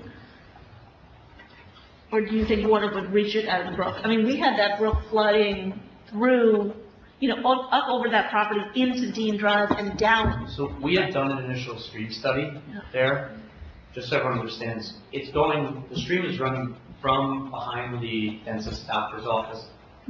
It's going downstream, right? So it's heading downstream. It hits the culvert at the property line, and then it hooks under Franklin Street, and then it goes there's downstream. So a lot of the issues that are happening with that stream is that the stream is filled with debris way past Franklin Street. We can fix our part. Not sure who we need to work with in conjunction so that the rest of it flows. But that would solve a lot of problems for that brook to actually operate functionally normally. It's just not right now. And just to step in now as attorney, we do have to talk to our civil engineer, both the municipality civil engineer as well as ours. I don't know what you can and cannot touch under the DEP regulations, but if there's a way to assist, I think you just heard that. That would help. We want to work together with all the agencies. I mean, you clearly hear where my concern is, it's water. This is my concern. I do want to talk about if there's sidewalks in and around the property for pedestrians. We heard there was hopefully, a need for better bike and walk, but this is a simple ask. And It would be concept plan industrial sidewalk. okay, I'm sorry, I couldn't tell for sure in the picture. I just want to make sure that that's in there. I'd like them on East Clinton, around the corner, safe walking, so that somebody can walk from town essentially to the assisted living safely. Yes. The Or to concept the plan. hotel, whatever. Yeah, the concept plan presently shows the sidewalk along East Clinton Avenue and then extending going to East Clinton. And one of the things we're doing here in town is actually ADA compliant corners, so that a wheelchair or somebody who can't step up high, so I'd like to include that as well in your plan. Yes, we won't put a language over that. What I'm doing right now is I'm taking notes. Obviously, anything I write down, we consult with the big calls before. Yeah, and that's a county road, so obviously we have to get county approval. But again, I'd like to make the ask. I think it's important, especially given what will be going on to these And lots. I'm sure the county will probably require some sort of EIA. I would assume so. Yes. Okay, but new has your question. Is that okay? One more. One more. So this is the aesthetic of the building. I happen to like the old look. Thank you for that, kind of throwback look. I appreciate that it's not, just a box. I would like to say, given the density that's being proposed, that actually the red brick might be too obvious in the skyline. And I'd like to maybe see some other options of aesthetic with lighter colors, lighter materials that the residents, I don't know. Again, I'm not against red brick, I just want to see maybe some Our options. intention was to go to that throwback brick, limestone, stucco, really to have a more traditional look, which we thought tied in to, Tenafly in downtown. But we're open to listening to color, materials. We're happy to, address any of those concerns. Like I said, these were nitpicky details, but I wanted to raise them here and now. And we're open to those details. Thank you. Another question, please.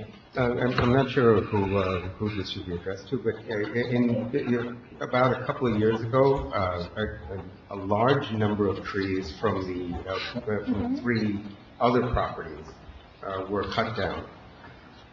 Do we know how many were taken down and how we're going to remediate that? Would it be on the property, or how do we? Were these trees on the Clinton Inn properties? These were on, On the southern side? Where the abandoned restaurant and the house was, the councilman's estimate. Right. The house one. There were quite a few. I don't know the exact number. Yeah, unfortunately, I'm not too familiar with the quantity of trees that would be removed, but. So I'm just going to. So could I just interject?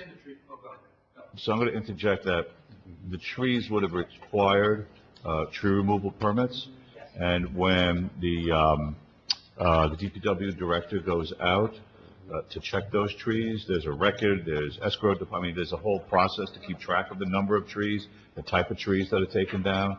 Now, I'm not suggesting that happened 100%, but that's what's supposed to have happened. Having from information that I've Yep. seen, I don't see any additional funds coming into the escrow account for the tree escrow account. So I'm not sure. So I Go ahead. specifically brought the checks to DPW for the tree escrow accounts. Okay. There's specific tree counts and tree types that we have to replace. Got it. Okay. Based on that. And I would point you to actually, Lauren did her research on other Spring Hills properties, and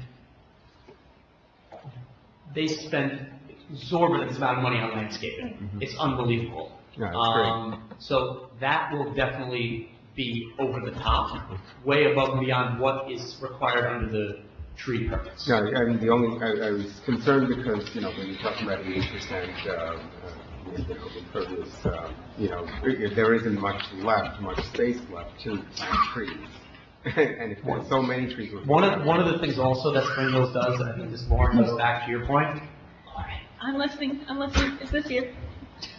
The rooftops of the assisted livings all have roof gardens on them. Yes. That's not only for just beautification, but it's also for stormwater. It's green roofing for stormwater retention. I haven't seen any of the latest Spring Hills buildings that don't have that. There's no big open black tar roofs. So I think that's really important to understand those green roof efforts that already are in the Spring Hills building program, because they are, it's kind of a design standard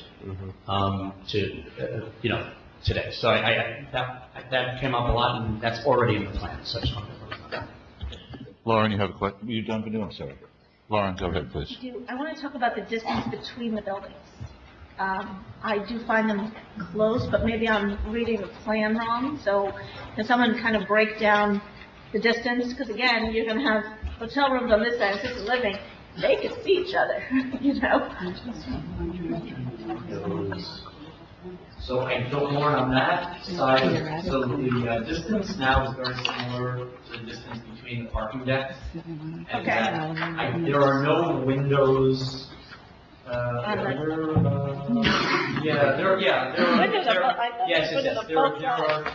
are windows there, but I believe we've gone through this with the design team. There was no that was not brought up at all. I just would hate for the assisted living person to have to keep their window shades closed on that side and so forth. Obviously the same thing with a hotel guest. It might be inadvertent, but again, you have windows looking into windows. So maybe There's a pretty good distance. No? Yeah. Okay. Yeah, I think it's sufficient though. Okay, maybe put landscaping. Okay, any more questions from the council members? Just to answer that one question, I think this is roughly, it's not the penalty. It's the next one. It's not you. The Texas keep it to read them. Yeah, so we can clarify. Okay, any more questions from council members? No? I mean, I would love to hear about the difference between revenue in floor 5, floor 6. I don't know if you have that kind of information for us. What is Spring Hill earning with a 5th floor, with a 4th floor, with a 6th floor? Sorry, can you ask the question one more time? The finances. Step up to the microphone. Yeah. Andrew. Again, I'd like to see what anticipated revenue is with a 4-story, within the 4-story assisted living, a 5-story assisted living, and a 6-story assisted living. So let me just go back.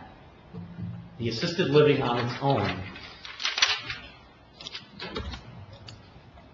is one thing. But the borough is asking us to renovate the Clinton Inn. So keep taking that into consideration, that cost, and you estimate 15 mil, is Yep, that yes. give or take? Yep. So tell me, what is on average let's see, Cherry Hill, 4 stories, what is anticipated revenue for 2021? 2022. I'd like to see those finances. I think I'd like to see how that plays out. Bless you. Put my mask back on. I think, again, the 15 million is a generous Clinton Inn renovation, but again, if you can do it in 5, if you can do it in 4, you've heard residents come out today and ask for that. So I'm curious to know if that's possible. I think Andrew already answered the question, and correct me if I'm wrong, Andrew, that with the renovation of the hotel, the height that we came in with today at the 65 feet is all that can be done from a financial aspect of this operator. And I understand, but I'd like to see the finances. yeah, it is proprietary information. Yeah. I understand that, but if the rationale for the 6 feet, the 65 feet in our town is that they cannot turn on revenue without that, I'd like to see that. Why does that matter to us? If they can't do it, they can't do it. Right? I mean, why does it? Yeah, I understand, I guess. Yeah. It's proprietary, and at the end of the day, you're either okay with the height or you're not okay with the height. Right. But, if another developer is coming in to build, let's say, the 40 homes that it's zoned for, whatever it was that David had provided the numbers to Councilperson Dr. O'Connor, you wouldn't be able to see what they were purchasing the land for and you couldn't control what they wanted to sell the homes for. That's kind of a similar situation. You can't dictate to them what their profit margin should be. It's either going to work for them and their investors, or it's not. Okay? So, just a point of order there. Okay. We're done with the questions? Go ahead, Councilman. Yeah, so it's 10:40. I don't think that's. Oh, we're not getting through 90% of the rest of the business. But so, everyone's still here, and I know so the ordinance is at the end. I don't know if we're. Right, so we're getting to that part now, getting to that. Does anyone have any more questions? No, okay. So the next step, because the Clinton Inn folks have come in and changed the height of the building, and attorneys Jeff and Wendy, correct me if I'm wrong, we need a consensus to essentially go back to the planning board for them to amend the plan accordingly. To amend the plan. But I'd like to add something to that. I'd like to send the impervious coverage back to the planning board. I do not want to pass it with an 80% impervious coverage option. Well, we're not passing anything, because the most we can do here is send it back to the planning board. I'd like them to answer. Yeah, okay, so right. Getting technical on the terms. That's fine. If they're reconsidering height and, with the understanding that we're at 65, then I want them to reconsider impervious coverage and options as well. Okay. And again, like we discussed, the stormwater drainage, the ADA sidewalks, the stormwater buildup around the brook, the aesthetic of lighter colors, I want all of that to go back. My son wants a video arcade, and we have that too. My husband wants the sports bars. Okay, all right. So do we have a consensus to go back to the planning board? I'm sorry. Do we have a consensus to go back to the? Yeah, we just need a consensus, Julie. We're not gonna, I mean, this is a work session, so. What's going back? Can you just clarify that? So the Clinton Inn people have come to us and said they've changed the height, right? And we're at, 5+1? And so for order for us to even consider that, it has to go back to the planning board, because the planning board made a recommendation, and the council members tonight have mentioned DEP, impervious coverage, setbacks, sidewalks, aesthetics, so that we need to have the planning board consider. Can we task them with a very succinct time period so that we can put this back on as soon as we can? I'm sure. Yes. Yes. They would come back to us with the 65 They feet. would come back to us, with, they have, the planning board needs to make a recommendation based on, right, because they made a recommendation. And now there's a new set of details going on for both the Clinton Inn and for what the council is asking. So now we need to go back, we need to ask the planning board to take a look at that and then come back to us with their recommendation again. But then once we go back to them and tell them the six story, 65 feet is okay, then that's the recommendation they're going to come back to us with. So I'm not Do you wanna necessarily vote in on favor that? of. Excuse me? Should we vote on what we're sending back to them? Like, if we don't have a vote for the 65 feet, Right. then it doesn't go back to the planning board for 65 feet. It's what Vinnie is saying. I don't know if we can vote on that. Well, I think perhaps just get a consensus as to whether 65 feet is something that the council is Right. going to consider in an amended plan, or if it's not, then I don't think we have the time to start going back to what is the height that you would be comfortable with, because quite frankly, we're 15 minutes away from your curfew. Can we extend curfew for 20 minutes tonight? But we still have a whole Right. public meeting that. A half hour tonight? So Advertised ordinances. that- what would the debate be over? The property owners have kind of stated their position. Yeah, they've said, right. But so has our They've public. presented that they would not go under 65 feet. So I think the question really is, like Wendy's saying, is 65 feet something we would send back to the planning board, right? Right, that's been what all the discussion's about. Yeah, that's really the way yes, Yeah. 65 feet. So saying it another way, instead of by floors, is there a consensus to send this to the planning board to reconsider it at 65 feet, plus all the additional comments that were made by the council members? So it's the 65 feet with no option to go up those 12 feet? Without the with extra ornamental structure. Yeah, that all goes away. So then what does the roof look like? Whatever it is, it would be a maximum of 65 feet. Right. Can they put the ornamental structures in the 65 feet, They That's will their have to go choice. back and Yeah, have they would the have to do that. architects Redesign it at 65 feet. That's something that would be worked out as part of. Be 40 feet ornamental. Jeff, please. If I can, remember, don't lose sight, this is a concept plan. Right. It's not a final architectural drawing, so anything that they're showing is really not final, that's up to their architectural plan. Got it. So 65 feet is the question for this Right, consensus. is there a consensus to go back to the planning board to consider the project at 65 feet total? No. I think you should probably go around. We're going to go around. So, Omar, do I just go around, or you call the roll? Pardon me? There's no, sorry. So, Dan? Yes. Jeff? I'm on the fence, I gotta tell you about this. Let me pass, I'll come back. Lauren? Yes. I didn't. Yes. Yes. Manu? No. Yes. No, too tall for me still. What did you say? Too tall for me still. So, So it comes back to me. pardon me? Comes back to me? So you either tie or push it one way. Yeah, I'm gonna say no, I'll go for the tie. So you're going to what? It's a tie. So it's tied? It's tied, so I say yes, it goes back to the planning board for consideration at 65. Okay. Okay? All right. So you have instructions. Now, to is it email- then going to ordinance later? Is our ordinance in the work session then going to do this? No. Taken out. This is going back to the planning board now to consider the new, both the council members and the Clintons' new input. So, Tomorrow night. But that's, it is it's not going to be on for tomorrow. All right, we've got to stay focused here because we've got some business to. Just to advise the council, if and when we ever make it to the public meeting, the ordinance that is listed on the agenda will be we will amend the agenda to pull that ordinance. Got it. Okay, so I'm going to go through, thank you, gentlemen, for being here tonight. Thank you. Ladies and gentlemen, and thank you for the public for coming in and participating. You're welcome to stay for the rest if you'd like. Hey, Ellen, how you doing? Hi.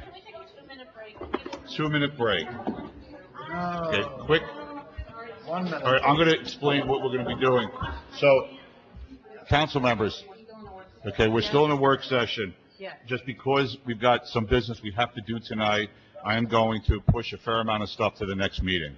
So the next thing we're going to talk about, to be considered, the only item we're going to talk about tonight is the special projects engineering services, okay?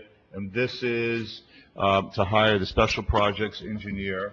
It's in your documents here to give us their professional opinion about the situation with the boilers, and do we need to replace them? Okay. And by the way, perhaps we don't need to spend all that money, and we can use the split air systems like we put in the administrator and the CFO's office and save a significant amount of money. So I'd like the councils to please add that to the resolutions. Agreed. You good with that? Yes. Okay. Anything you need to? There's no resolution number, so it'll be resolution 113. But 114 These two? Yes. It's higher. Okay, I'm gonna give that to you. For the actual project. Okay?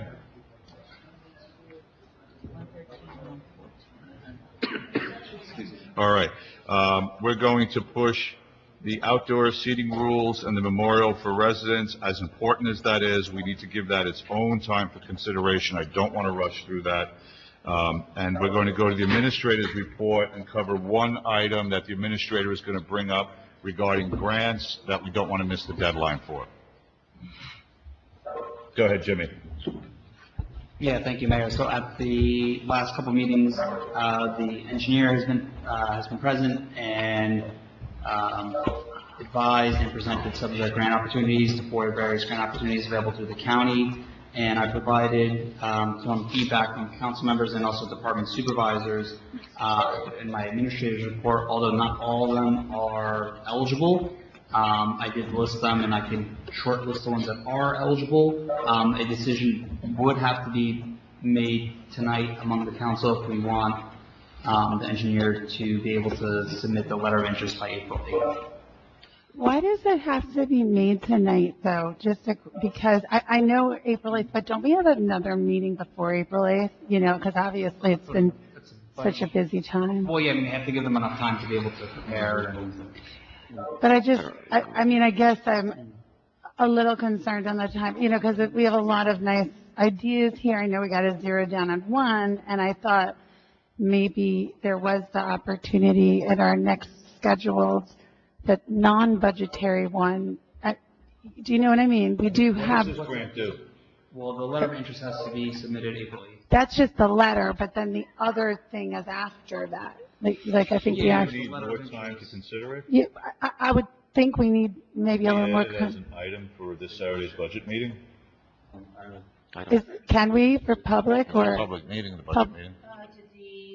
Did the notice go out? Yes. And, So you can't renotice? It's only Tuesday night. We can renotice. No, the next one's Saturday, right? Excuse me? We have a budget meeting. This Saturday, but so that's my question is, if we need 48 hours to do the notice, we're out. Saying add it to there. We could still try to do it on April 8th meeting, the regular council meeting. It's only a letter they have to prep, I guess. Just tell them what we're interested in, and they send out that letter of interest. So you want to do it April 8th? In my opinion, I just think there's a lot of options that people can Okay. consider. It doesn't have to be decided tonight. The council's not ready to decide. Let's move on. Okay. it's public comment time. Sorry, can we do that? I know we passed over the outdoor seating rules regulations. He shelved it. With pushing it That's fine, to... that's fine. There's just a timely one I spoke to some of you guys. A number of residents, a number of the businesses on Railroad asked, now that the nice weather's here, no snow and anything, the Cafe Angelique, the tent, they want to see if it's okay to remove the tent. They can still have their outdoor dining, but the tent, what it does is it stops, no one would see that there's a jewelry store or a bike shop or a restaurant that's there.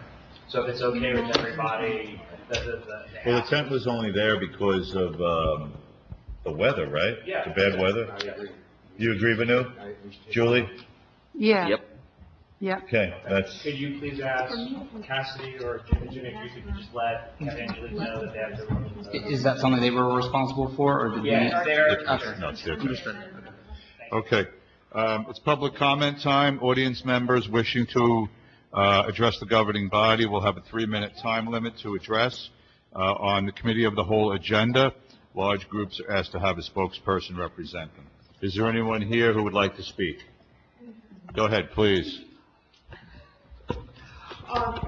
Are we you're going to talk about at the next meeting, the public spaces for dining? Yes, at the next meeting. So I could speak before you have your work session to talk about it? Yes, that's perfect. Yes. And as far as the look of the building, could you ask the Clinton Inn people to talk to the HPC and get suggestions? We're getting things from the planning board that say it'll be fine if you stick gooseneck lighting on buildings. Okay, we'll make a note of that. HPC is used to working with people to get looks that work. I think that they're the people you want to refer them to. Okay, thank you. Omar, anyone out there on Zoom who wants to speak? See no hands, Mayor. No hands. Anyone else here in the chambers who would like to speak? Okay, we're going to close public comment time. Does anyone have any questions regarding the resolutions as amended, because we're adding the special project engineer resolutions? Right? Okay. Minutes.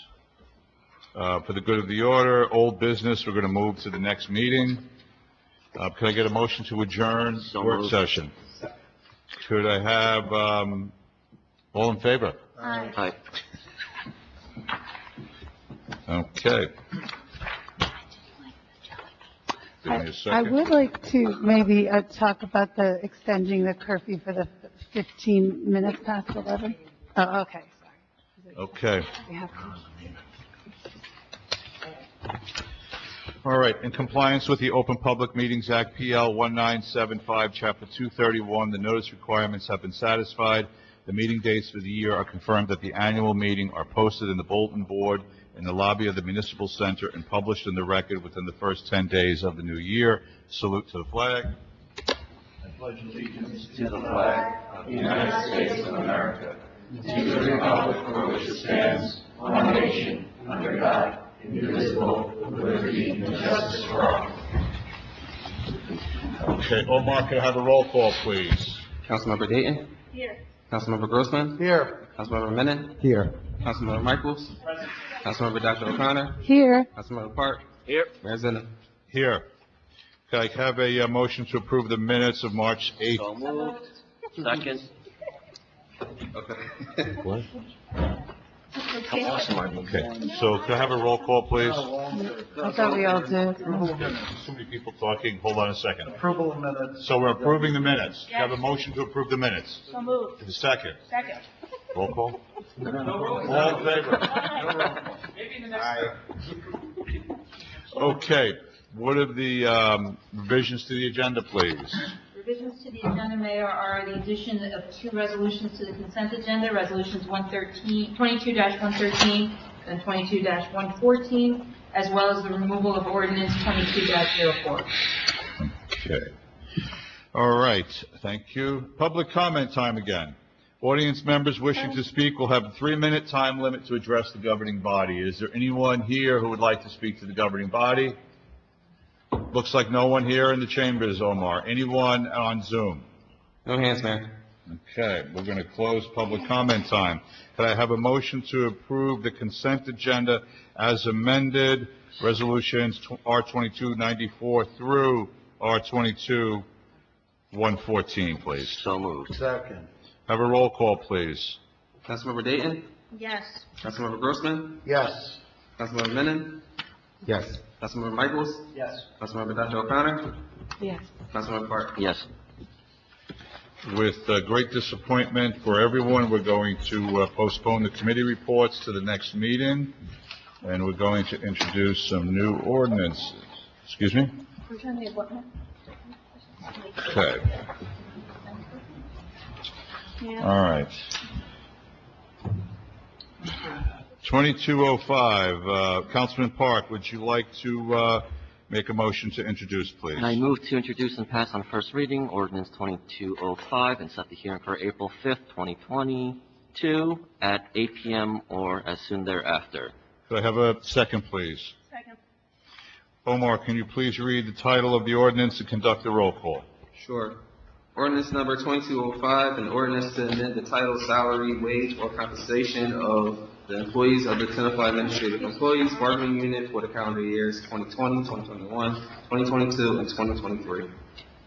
Have a roll call, please. Councilmember Dayton? Yes. Councilmember Grossman? Yes. Councilmember Menon? Yes.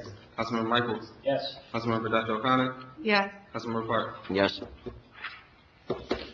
Okay, ordinance 2206, Administrative Employee Bargaining Unit Salary Ordinance.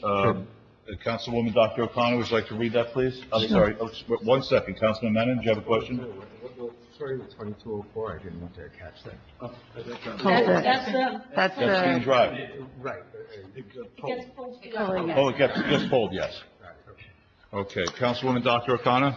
I move to introduce and pass on first reading ordinance 22-06 and set the hearing for April 5th, 2022 at 8 p.m. or as soon thereafter. To have a second, please. Second. Please call the roll, Omar. Ordinance number 22-06, an ordinance to fix the salary, wage, or compensation of certain management, administrative, civilian dispatcher, and part-time employees of the Borough of Tenafly and the County of Bergen in the state of New Jersey for the calendar years 2020, 2021, 2022, and 2023. Councilmember Dayton? Yes, and I just want to quickly thank our HR director and our labor attorney and our attorney on all the hard work on these past two ordinances. Councilmember Grossman? Yes. Councilmember Menon? Yes.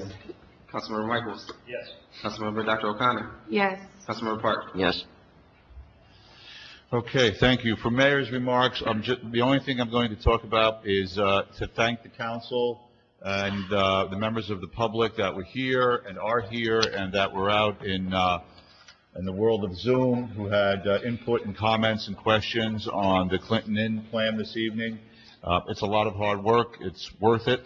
And I want to thank everyone for all their input and all their questions. And with that, I'm going to ask for a motion to adjourn. Close. So moved. Close session.